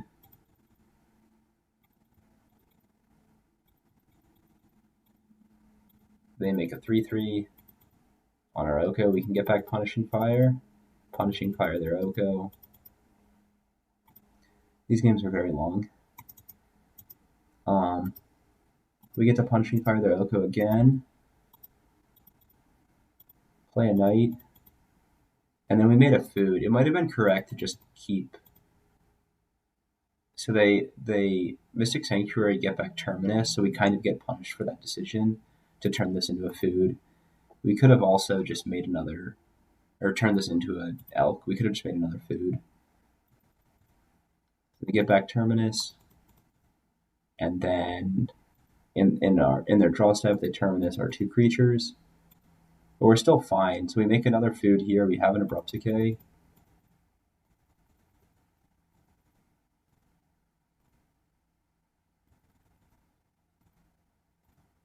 And then they have Jace. They Brainstorm. So we just get back Punishing Fire to try to kill Jace through Punishing Fire to guarantee that it's dead.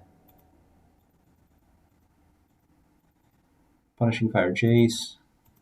Play Chalice to stop Swords to Plowshares. And then we make another food token just to play around like Teferi or a bounce or something. And then we make 3/3s, start attacking with them. I think they have an Icefang Codal here. We try to kill it. And then they have Force of Negation. You could argue that you might want to Abrupt Decay here.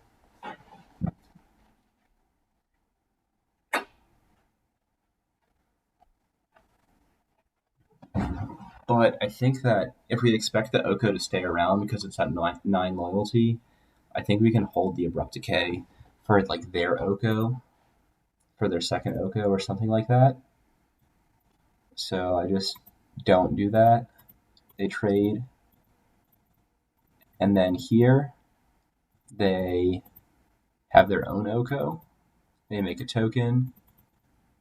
They hold it back to defend their Oko, but we can decay their Oko. Then here, I made another food, which might have been a mistake, but it would have been better. But making a food is better against like Teferi bounce or Jace bounce.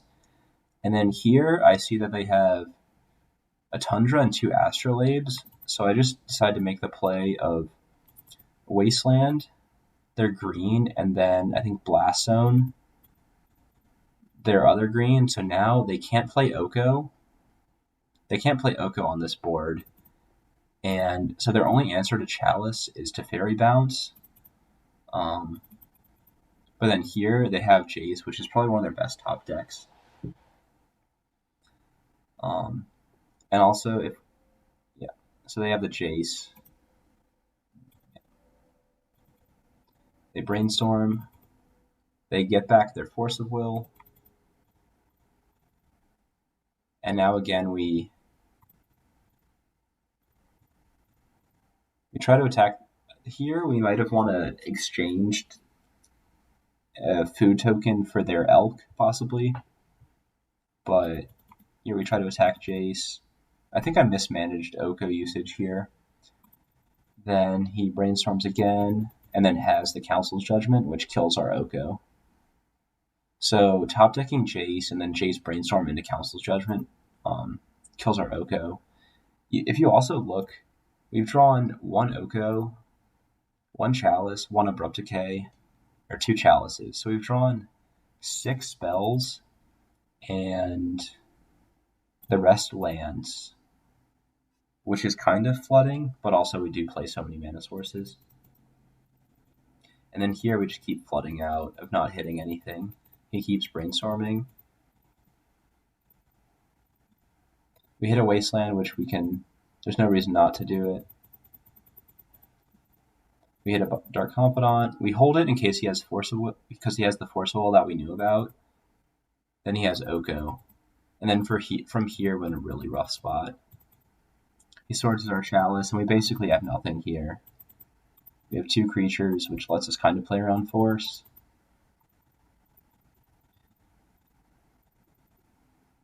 And then he snap swords. Here we have Punishing Fire plus Grove, which lets us kill his Jace. But then he just starts beating down with Oko. We have Chalice, which doesn't do anything in the face of Oko. And 5 power in play.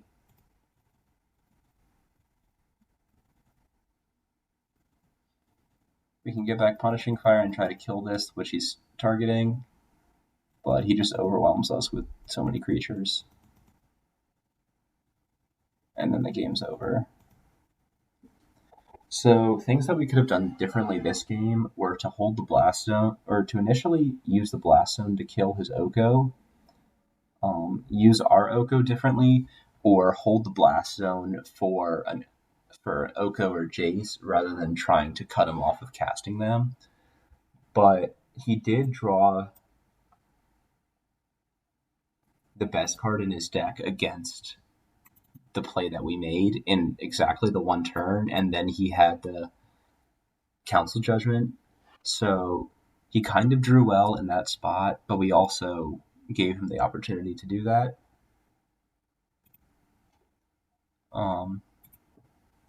So yeah, those are things to just think about. I think we kind of got unlucky in terms of flooding, but we also made some mistakes.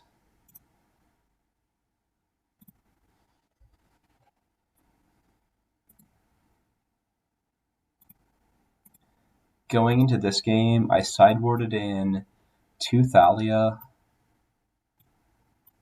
Cut a Maze, cut a Knight, cut a Green Sun Zenith. So we brought in 2 Thalia, Lily on the Last Hope, and 2 Thalia and a Lily on the Last Hope.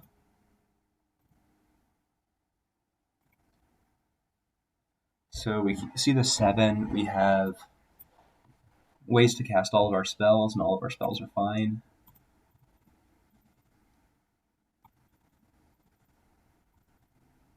They keep 7 as well.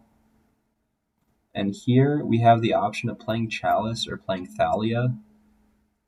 The way that our hand is shaping up, I think Chalice is better because it means that we can play Oko on turn 3 as well.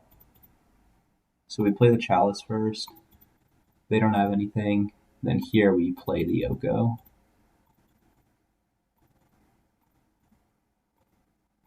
And then I feel really far ahead here. He has Return to Nature for our Chalice.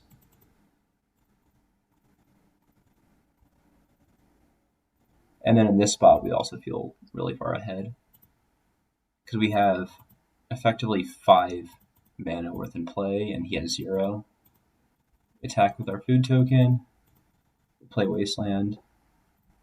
And then here. Okay, this finally brings things up. But then he top decks. I think he knew about it because of the Ponder. So maybe we should have waited with the Oko. And then he's able to Terminus to kill both of our creatures, and then Brainstorm.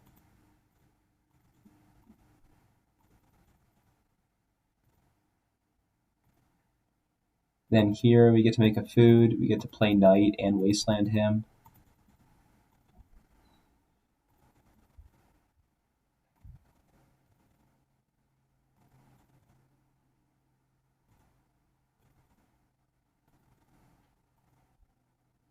So from this spot, we have a few options of things we could do. We could just turn the food into a 3/3 and then attack for 8, or we could try to like Blast Zone his Astrolabes to cut him off white. I think the best play probably would have just been fetch with Verdant Catacombs and attack for 8. I don't think that's the play that I made. I think I gave them, like, basically just gave them extra life in exchange for a Night activation, but I think that was a mistake. Yeah, fetch Forest, and then Blast Zone to try to cut them off white, but I think I should have just attacked them.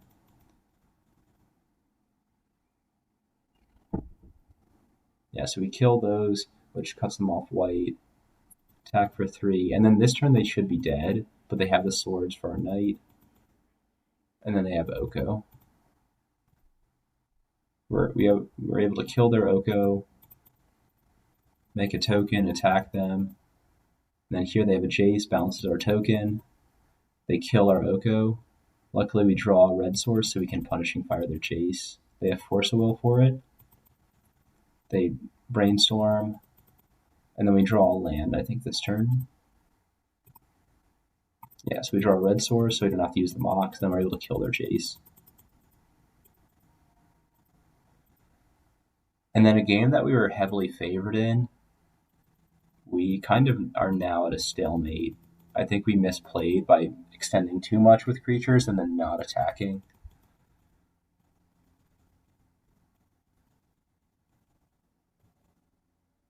And then Loam was a great draw there because it lets us just use all of our mana proactively. And we're at 25, so 3 power of attackers isn't much. We pump up Blast Zone to 2, or to 3. They have Force of Negation.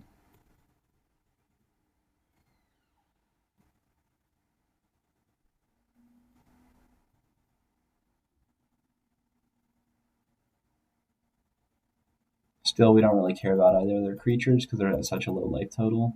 But I guess we do Punishing Fire it. I think that might have been a mistake. Get back Punishing Fire, and then Punishing Fire it again.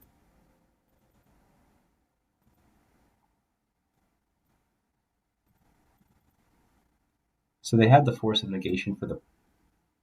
No, they didn't. Okay. Yeah. So here, we just Wasteland them again, and now we just have Punishing Fire Grove against their nothing. We know that they have... I think we think that they have a Force of Will, which is why we hold the Liliana.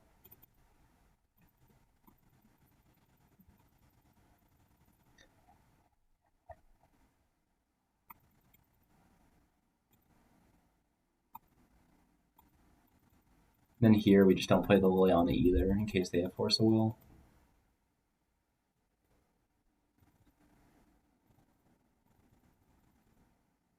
They have Teferi, so we Punishing Fire them and then just get it back. And then Punishing Fire again, I guess. They bounce our Mox. It's also important to note how low on time both of us are. So we can Punishing Fire their Teferi here. They force a negation. Then we can play Liliana. Both make us discard. Then we discard that Punishing Fire. Here they ponder, and then they don't have enough. They know that they don't have enough time to actually do anything, so they concede. So going into game 3, they have 7 minutes, and we have 13 minutes. I think from this spot, I'm still favored to win, because we have Punishing Fire and Grove and Liliana and Blast Zone, and we have so many good top decks.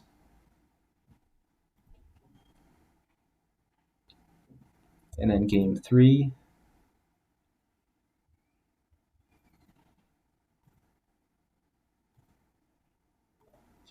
This is our 7-card hand, and they keep 7, and we're on the draw. And this hand just doesn't do anything. It has a turn 2 Chalice. It has good lands, but none of the lands are even utility lands. And then we see this 6, which I typically don't keep. I typically don't keep 1 land Mox Diamond hands, but I'm on the draw, and I don't think a 5-card hand can beat their 7-card hand, so I keep this. And it also has Life from the Loam, so if we hit 1 land, we're fine. We put back Punishing Fire because it's reactive, and Loam can find another Punishing Fire. So they have Mystic Sanctuary. We miss on our land drop and then draw Punishing Fire. If we hit a land here, we would be super far ahead because we can just go turn 1 Dark Confidant or turn 1 Thalia. But we don't. Then they have Ponder. And then here we really need to hit our second land to stay in the game. And we do. So we're able to play Thalia. They force a will at pitching Brainstorm. Play Brainstorm. We didn't really expect the Thalia to survive, which is why we played it instead of Life from the Loam.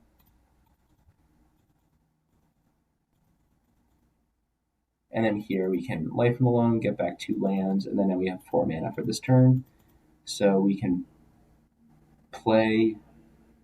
We can expect that Chalice doesn't do anything against Oko, and Dark Confidant's bad against Swords to Plowshares, which is why we play Sylvan Library first.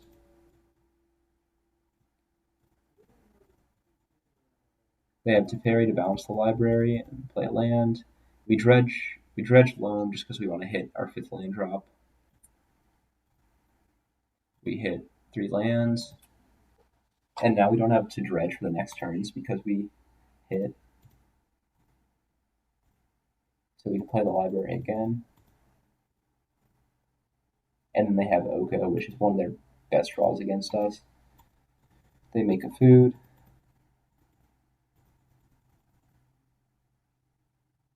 Here we don't dredge because we already have lands. So we see this, so we don't need these other 2 extra lands.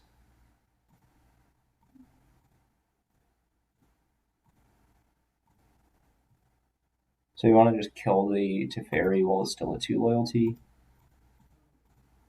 And then we play a Chalice to protect our creatures, and then get back Punishing Fire. We could have played Dark Confidant there, which might have been correct. But it would have been bad against Swords to Plowshares or Snap Swords. So we don't dredge again because we already have lands, so we put back our other lands.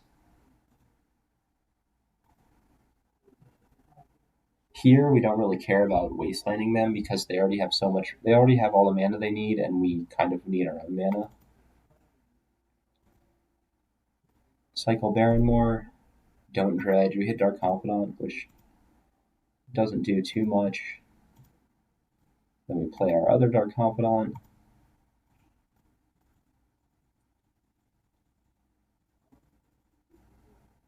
Just because we want to pressure their Oko, and we expect that they're probably going to die.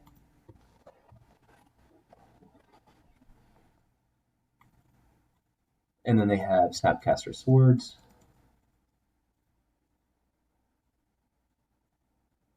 They create a token, attack. We can Punishing Fire their Snapcaster. They path it, we get our forest.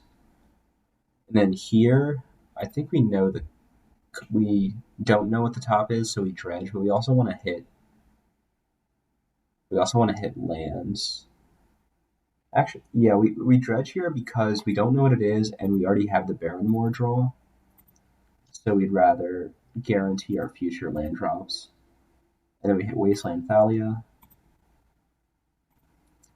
And then here we can Life from the Loam and get back our lands, and then cycle and play Thalia. And play Plague Engineer, and then Thalia beats their 2/2s, but they have a path again.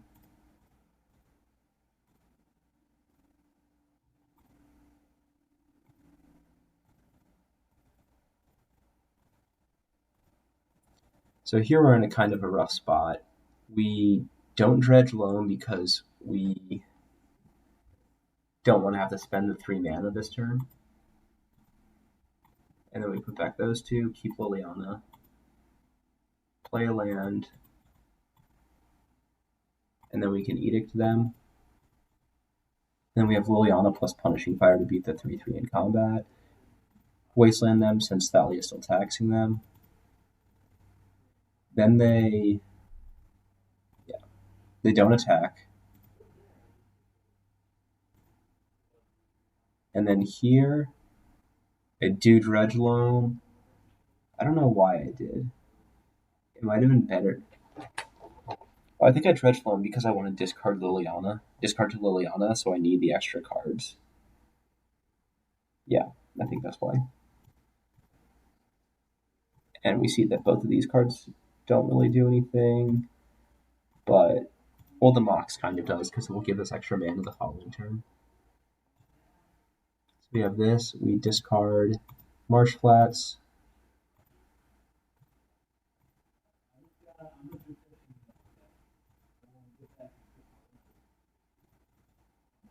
And then we had the Mox Diamond, so maybe we should have cycled into the Mox Diamond and played it, but I think we want all of our mana. So he activates Astrolabe and accidentally clicks on the wrong one. 1 second. Okay, see you guys. We're just going for like 20.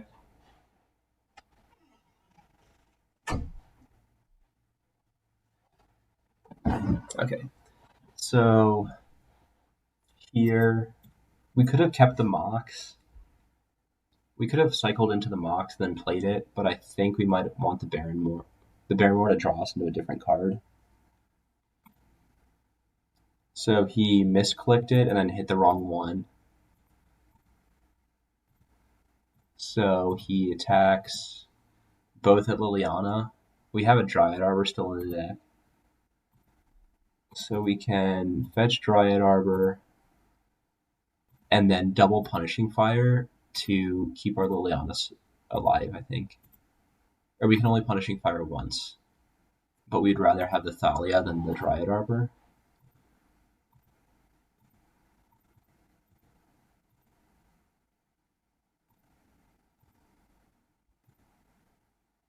And then here, cycle the Baron Moor just to use the mana. Get back Punishing Fire. It's important to just use all of your mana every single turn. And then here, I dredged Loam. It might have been wrong to dredge here, but I think I wanted... I dredged just to see deeper off of Sylvan Library, I think was why.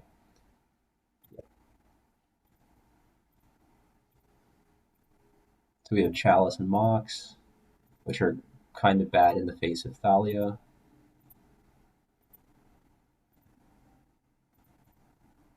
So we Loam to get back 3 lands. They have Force of Negation. Play our land. They have them sacrifice a creature. Then we play a huge knight. They Swords our knight, so we gain a lot of life. Then they exchange control of Thalia. Attack for 3.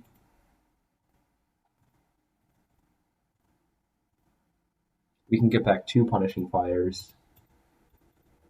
So now we have all 3 Punishing Fires. Then here, We know the top card. We know the top card's a Mox, so I think we keep that one. And then, oh, I think we should have dredged this turn. Either way, or maybe we didn't dredge because we didn't. Yeah, I think that turn we should have dredged. Either way.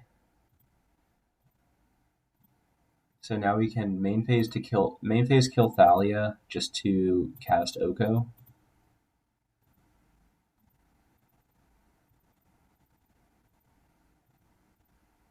They have a Red Blast.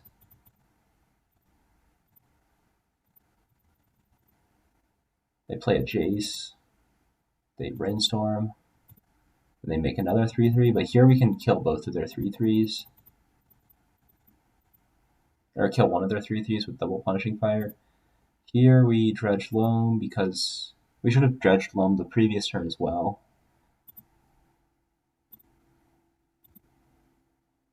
And then we Loam, get everything back, get back the Mox, which we knew was on top. So we have the Sylvan Library, Life in the Loam, and Cycle Land synergy. And then we play Dryad Arbor just to protect us.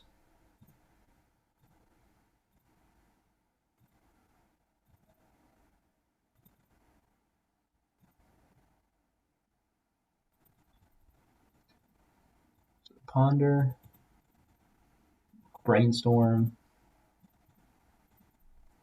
Then they have Teferi, so in response to Teferi, we have to get back Punishing Fires, then use all of our mana this turn. So we Punishing Fire their Astrolabe, Punishing Fire it again, and then get back the other Punishing Fire, and then get back the other one.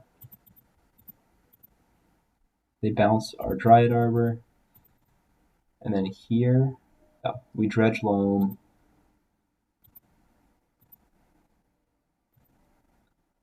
Play our third Grove, and now we have to main phase everything because of Teferi. So, we just have to main phase the first Punishing Fire, so we kill Teferi. And then we can... I think in their upkeep we go after Jace, or we just ignore it. Yeah, I think we just ignore it, and then we're just gonna kill all their food tokens. So they have Force of Negation for one of them. We kill the food token, and then they run out of time. So from this spot, we have 1, 2, 3, 4, 5, 6, 7, 8, 9, 10, 11, 12. We have 12 mana, 3 Groves, and 12 Groves,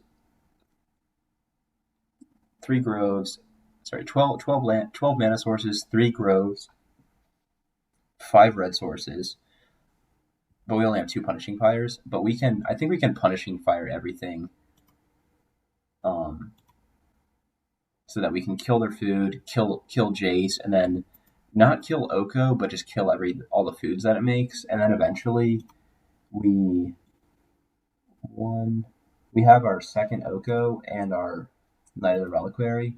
So if this game goes longer, I think we would win anyways. Yeah. It kind of sucks for them that they ran out of time, but I think they thought they were favored. I think they need to have multiple surgicals, or Rest in Peace in order to win this game. But since they're playing stuff like Return to Nature, I doubt that they have surgical, so they would have to have Rest in Peace. But from the spot, I still think I'm favored because I can dredge Loam once and then be drawing 3 cards a turn. The only consideration is that I'm at 19 cards in deck. So I kind of need to figure out how much I can Punishing Fire them so that I don't deck before they get to 0 life. Because if I'm dredging, that's 3 cards, and if I'm drawing 2 cards, that's 5 cards. So I basically only have 4 turns if I were to do that, which is only, maybe like 10 damage to a player. Either way. Yeah, this game was very long and drawn out. I think I would have won from this position anyways, but they timed out. So then we are 5-1, so we top 8. Then round 7, we're against Arkin, who he knows on dredge. We're on the draw. This is our 7, which does absolutely nothing against dredge. They mulligan. They mulligan to 6. We see this 7, which doesn't really do much against dredge either, but it's probably better than 5 on average. So we keep this, put back Liliana, and then we just really need to like draw into Skoos or Green Sun Zenith. It might have been correct to just mulligan to 5 in hopes of hitting Skoos, but on the draw, that still might not have been enough.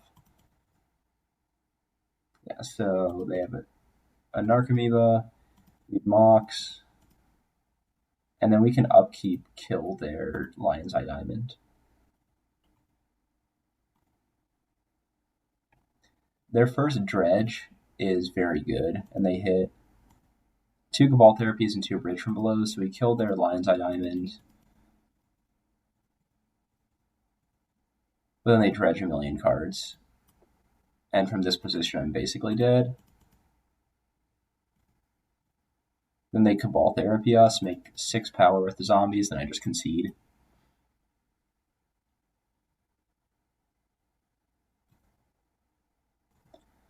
And then now post board, we have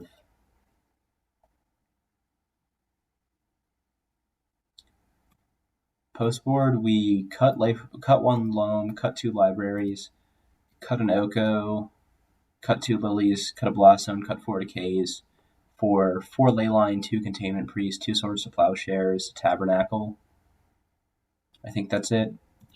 So basically we're just going to want to hit a Leyline.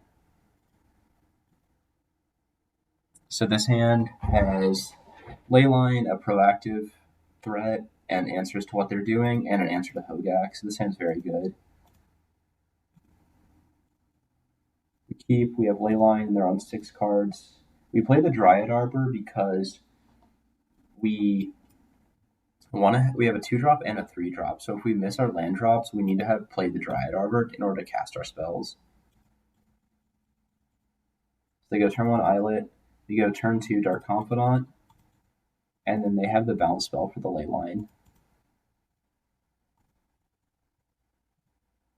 And here they're able to break through. Discard a bunch of cards. We hit we're able to Green Suns for Scavenging Ooze. And then here we're in a very good spot, as long as they don't do anything crazy this turn. They're able to dredge a lot.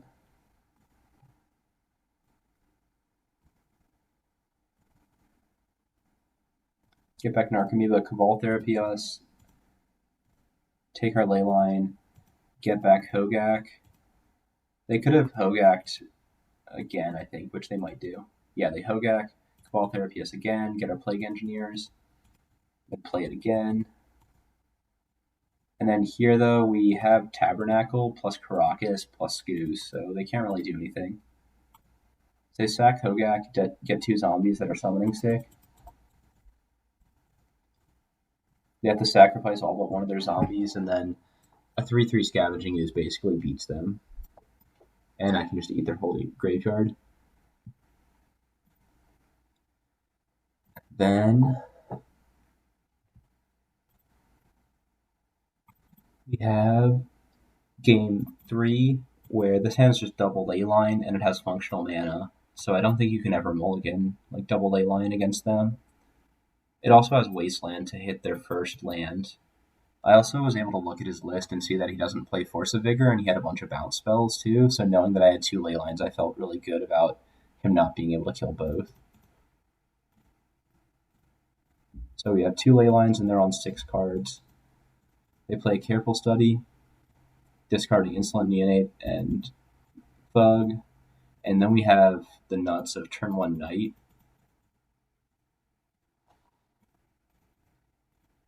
They play a Narcomoeba, which doesn't win anyways, and then we wasteland them. We can activate Knight and double wasteland them, and then they have 3 cards in hand and an Archimuva against our Leyline and Huge Knight. So they basically have no outs from that position.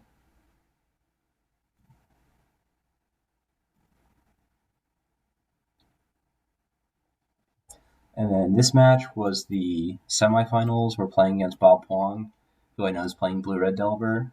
We're on the draw.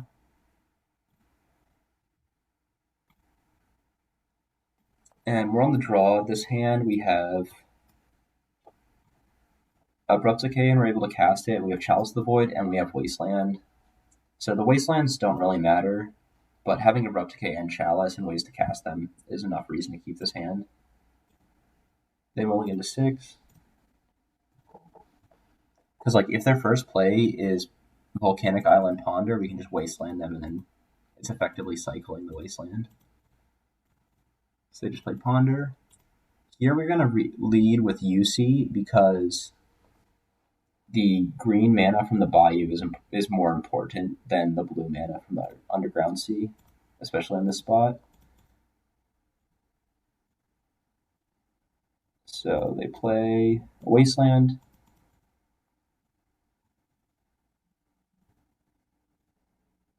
Then they upkeep Wasteland us. And then we just play the Barrenmoor tapped because we need the additional mana in order to cast Abrupt Decay. Brainstorm. Then we can play either Chalice or Dark Confidant here. I played Dark Confidant because I expected them to have a Daze. And then they had a Bolt, so they bolt our Dark Confidant. And also, if they don't make a play, we can turn 3 Chalice through Daze. They Brainstorm, miss. Here we can go Wasteland into Chalice easily. And the only thing we're afraid of is Force of Will. But they're not pressuring us, so the tempo advantage of Force of Will doesn't matter. So the Chalice resolves. They have Pyromancer. And then here we just have to kill their creatures. It's the same play patterns against Delvers, just killing all their threats, and then you just top deck better than them.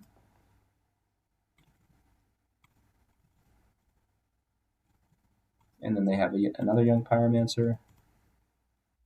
Here we just want to main phase kill it. They Force a Will it. Pitching Daze. And then we can pretty safely play our Scavenging Ooze. We're not going to trade because in like one turn cycle, Scavenging Ooze will be better than their creatures.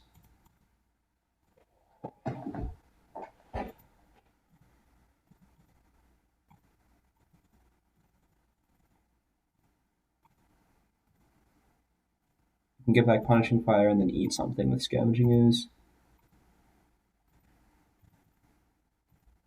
And then here we can I think we actually attack with Scavenging Ooze. Yeah, because we can maze it and then get it back. And then in their upkeep, I think we're going to want to kill their Pyromancer. So upkeep, kill Pyromancer. And then we have the board locked down. They can't attack. And we can start eating things.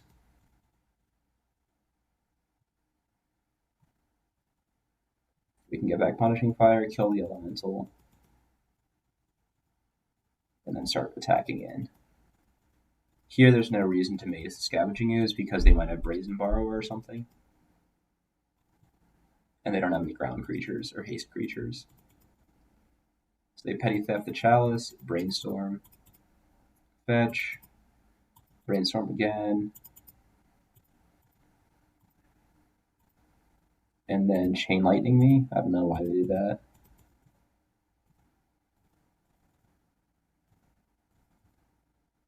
Oh, it's because the Chalice is going to get rid of it anyways. Then here we just keep attacking them. There's no reason to play Liliana.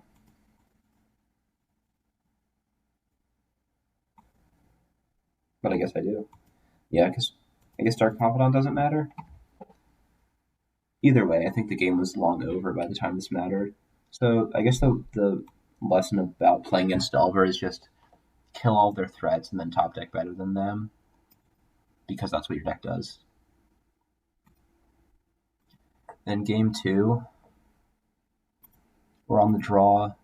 I cut all 4 Dark Confidants, Life from the Loam Wasteland. Similar reasoning before is that they have the basics, so Life from the Loam and Wasteland aren't as good as they would normally be against Grixis Delver. On the draw, this hand's fine because we have Mox Diamond and things to do. If one of these cards was an Abrupt Decay or something, this hand would be perfect. And then they mulligan to 6 and then have a ley line. So that's pretty good against these knights, because it means that they can bolt our knights. And then they have turn 1 Delver. Here, I Green Sun just because I want to guarantee playing knight through days, I think. They hit days and they wasteland us.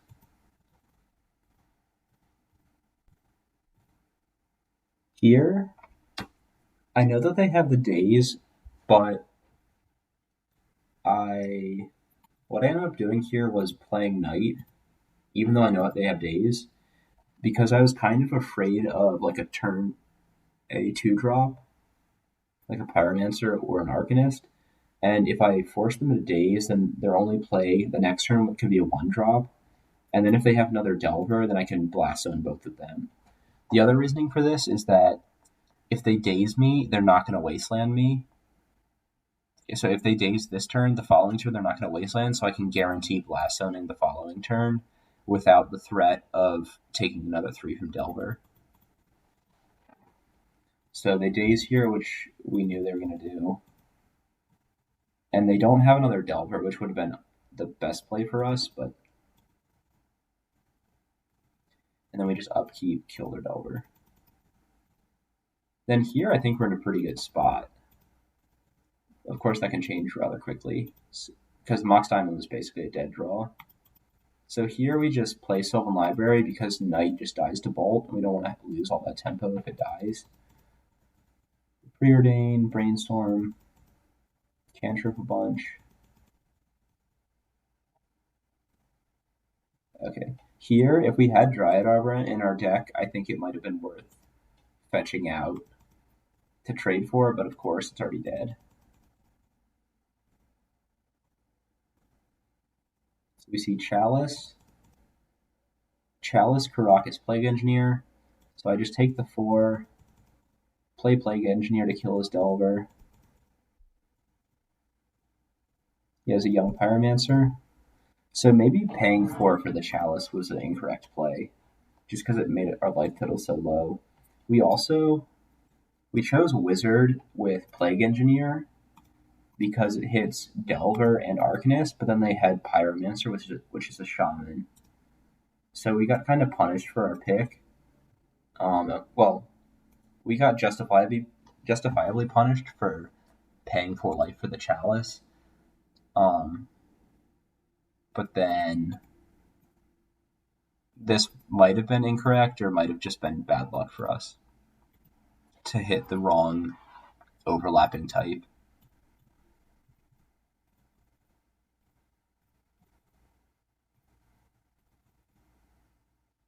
Yeah, so we put those back, try to just kill the Pyromancer, I think. Yeah. They have days for it. I just pay for it, which in hindsight might actually be wrong with the way that it plays out, but I wasn't really thinking that he would have what he had. And then he just goes land, bolt, bolt. And then I die. So I paid 4 life for a Chalice that I never cast, and the Chalice would have cut off 6 damage worth of spells. So I think I definitely misplayed somewhere in there of not playing the Chalice or paying 4 life for it. Maybe I should have taken 4 more life and then gotten the land, but then if I did that, then I would have gotten dazed. So I think in this game I should have just not paid 4 life for the Chalice and then just waited an extra turn cycle to draw it. Either way. And then game 3, we're on the play. We don't sideboard any differently, I don't think. Oh, on the play, knowing that they have Leyline, I now cut the second Loam. And this hand, without the Mox, this hand you have to mulligan, but with this, just turn 1, well, without the Mox, this hand's a lot worse. Maybe it's still a keep, but the Mox just makes it so much better. So they don't have Leyline, and then we can turn 1 Chalice them. We don't need the Maze because we need 3 mana. Or we don't keep the Maze because we need 3 mana. We can go turn 1 Chalice. It's Force of Will, pitching Daze. And then they have turn 1 Delver. Here, we can decide to play Wasteland or Grove. I don't think that decision matters too much. Grove is probably just better because then they're not going to play around the Wasteland. And then this turn, we can either play a 3/3 Knight that dies to Bolt, or play a Plague Engineer that kills their Delver before it gets 2 toughness. And since they pitched the Daze, I think, since they pitched the Daze, it's probably, I don't know if it's less likely that they have a second one, but dazing on the draw is probably going to set them back enough that I think, and also we just want to use all of our mana. So I just jam the Plague Engineer, and luckily they don't have anything, and then it dies. Then here, Mox Diamond's kind of a bad draw. Attack for 2. And then this, well, it's good in the sense that we can discard the Wasteland and have a 4/4 Knight, and have perfect mana. Otherwise, if we just played the Wasteland and Knight, if they Bolt or Knight, we'd have to we'd have to lose 2 lands in order to save it. Then they have True Name. We have a land, so we could get Blast Zone here. We could also Wasteland them, but that doesn't seem like a good play. Since they had 3 cards in hand and we're drawing another one. And then here they get a second True Name, which is really bad against our Blast Zone, which we can pump up to 3 in 1 turn cycle. So now it's on 3. And then here we just main phase kill it. In case they probably don't have Stifle because most lists aren't playing it, but there's no reason to wait. They have Delver, and then we had the Liliana, we draw into Oko. So we just kill their Delver. And then we could have plus it to 5, but if they have Brazen Borrower to bounce our Liliana, then that extra loyalty doesn't matter. And I also just want to end the game, so that's why I just get back Scoos. And the Scoos is also good against Dreadhorde Arcanist or something like that, even though Liliana also is good against that. I think you could also make an argument for playing Oko, but either way.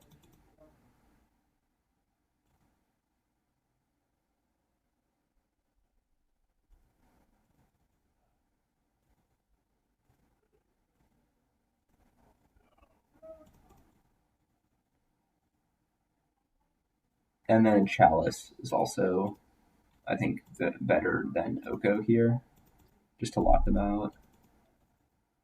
Now we just keep swinging with Scoos, plusing Liliana.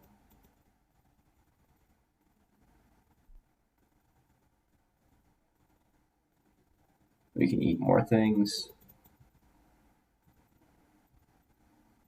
And then I think this turn I finally play Oko.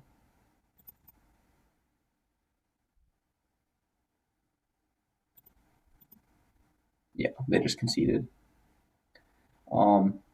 Yeah, so this game, it was basically killing their first threat, killing their 2 True Names with Blast Zone off of Knight, and then our top decks are just better than theirs, and their top decks are reactive, and if they don't line up at the right time, they cannot do anything. And then we're on to the finals. We are on the draw against Rich Cali, who we know is playing Blue-Red Delver. This hand you obviously can't keep because it only has 1 land. And then our 6 is very good because we have a Mox Diamond on the draw, and the Dark Confidant can catch us back up in terms of cards. I think with this hand, I bottomed the Dryad Arbor or Tranquil Thicket.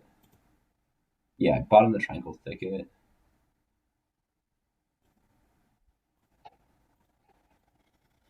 So Volk Ponder, I'm definitely going to Wasteland them. Yeah, just Wasteland it. And then just play Mox Diamond in case they have like Spell Pierce or something. It also hides that we only have one other land besides that. And they miss on their draw step, which they miss on, so their Ponder.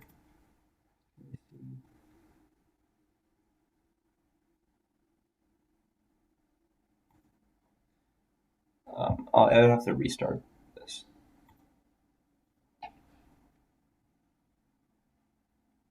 Okay. Yeah. Okay. So they roll to 6 on the draw. They go Volcanic Island, Ponder. They chose to shuffle and they draw. So it's pretty. If you know that they shuffle, it's either they have a lot of land. Well, it doesn't really tell you too much, but there is the possibility that they don't have another land. So we Wasteland them, play the Mox, and then they miss their land drop this turn. So we feel I feel super far ahead from this position, knowing that they literally need to draw a land before they can actually do anything. So we just play a land, play a Dark Confidant. They have to force a will it, otherwise we're going to draw too many cards. They also pitch True Name, which is one of the best threats against us if the game was playing out normally. They hit the land on their turn 3, which is, I guess, kind of lucky for them considering that they didn't have one, but also kind of unlucky that they only had one in their opener. So it kind of levels out. And they get a bulk again, which is kind of interesting. They play Delver. Here we can either play a 4/4 Knight into Daze, or we can play Dark Confidant.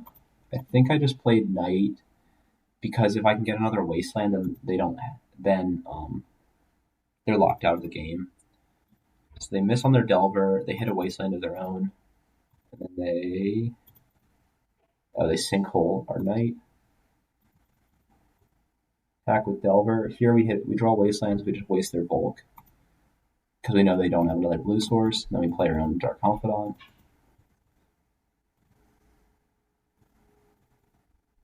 We know they have a Force of Will. We hit a Punching Fire and a Grove. We shouldn't have played the Grove before doing this. We should have just Punishing Fired it. Either way, it works out for us, and our opponent doesn't Wasteland before.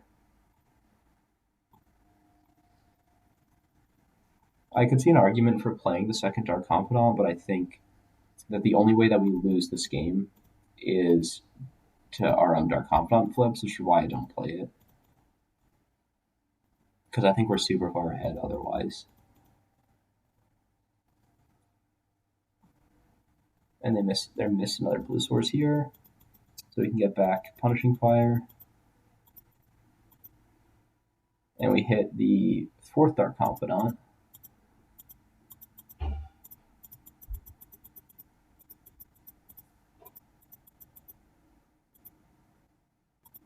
Still not playing them just because I don't want to die to them, and I think I'm pretty favored otherwise. And then we hit land, Sylvan Library.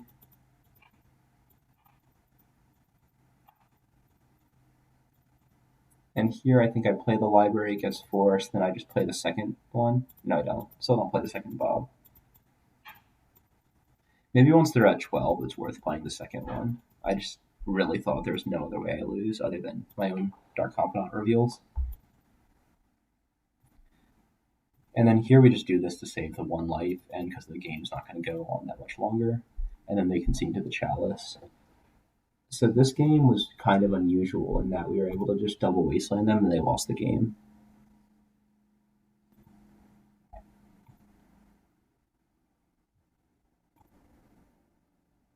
And then we're on the draw again.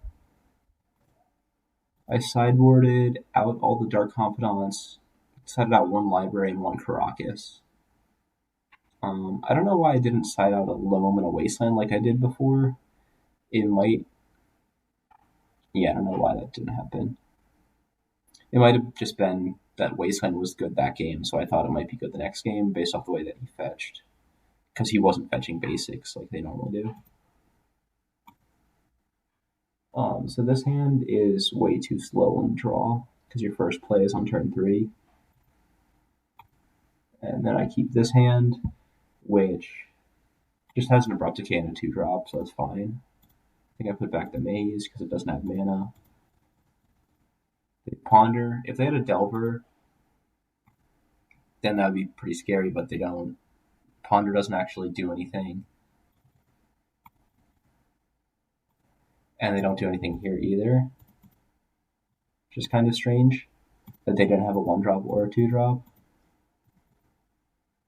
And then here, I debate whether or not I want to play the library. I fetched because I thought I would initially, and I just decided against it, that they have to have reactive cards in their hand. And I was kind of afraid of the potential Blood Moon.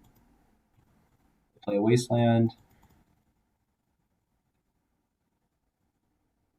Wasteland us. They still haven't played any threats, which is very unusual.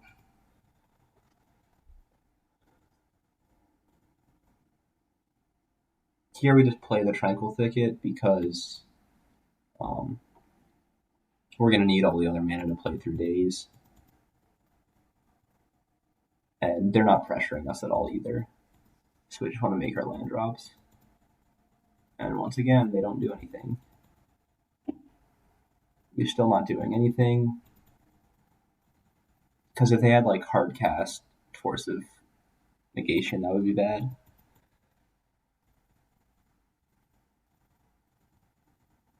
You know, they just do this nice Swords hit just to keep all the pressure off.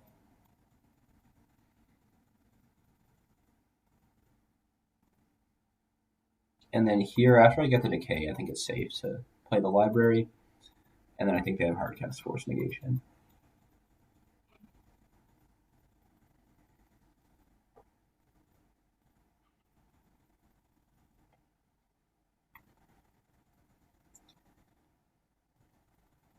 Still not playing anything just because there's no rush.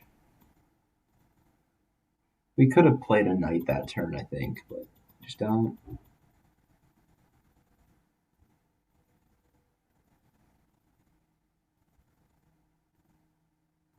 Play a Knight this turn.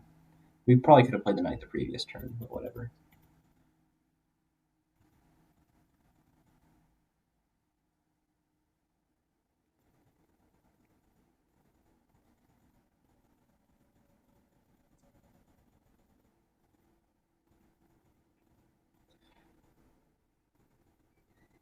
Here I'm just keeping the Knight up because I don't think it really matters.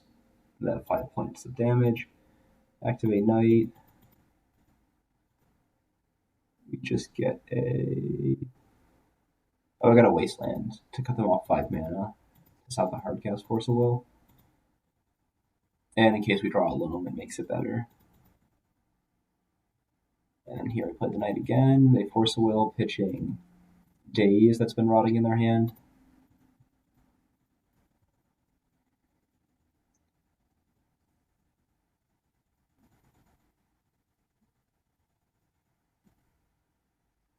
Oh, I think in that end step I might have wanted to Abrupt Decay it. Either way. Just play a Plague Engineer to kill it, play a Chalice. Maybe I should have Abrupt Decayed it and then played Chalice. I don't think it matters much. They have a Braid for the Chalice.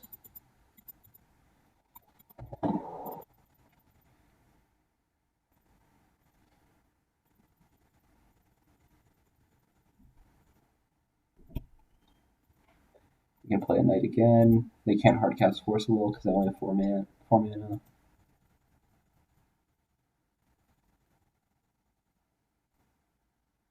And then here is just 2 turn clock, so there's you just attack with Knight. I don't think I fetched because it's the same clock either way. Then they have Abrade plus Magmatic Sinkhole to kill the Knight.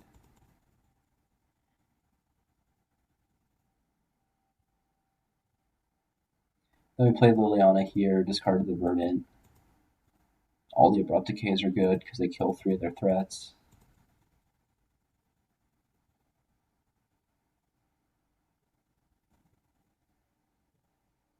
Discard again, discarding Dryad Arbor.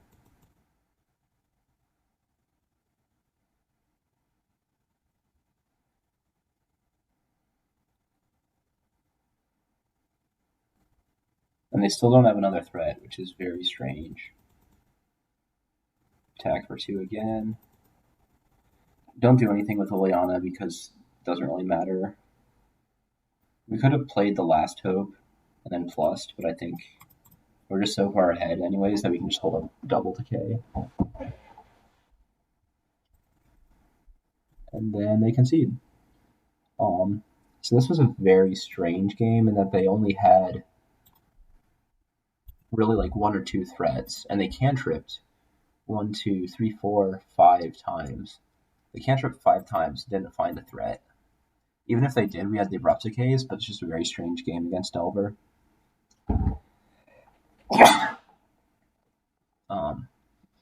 So thanks for watching. The stream cut out halfway, so this will just be a video recording. Feel free to message me if you have any questions about specific parts of the video or the deck list. And that was basically it.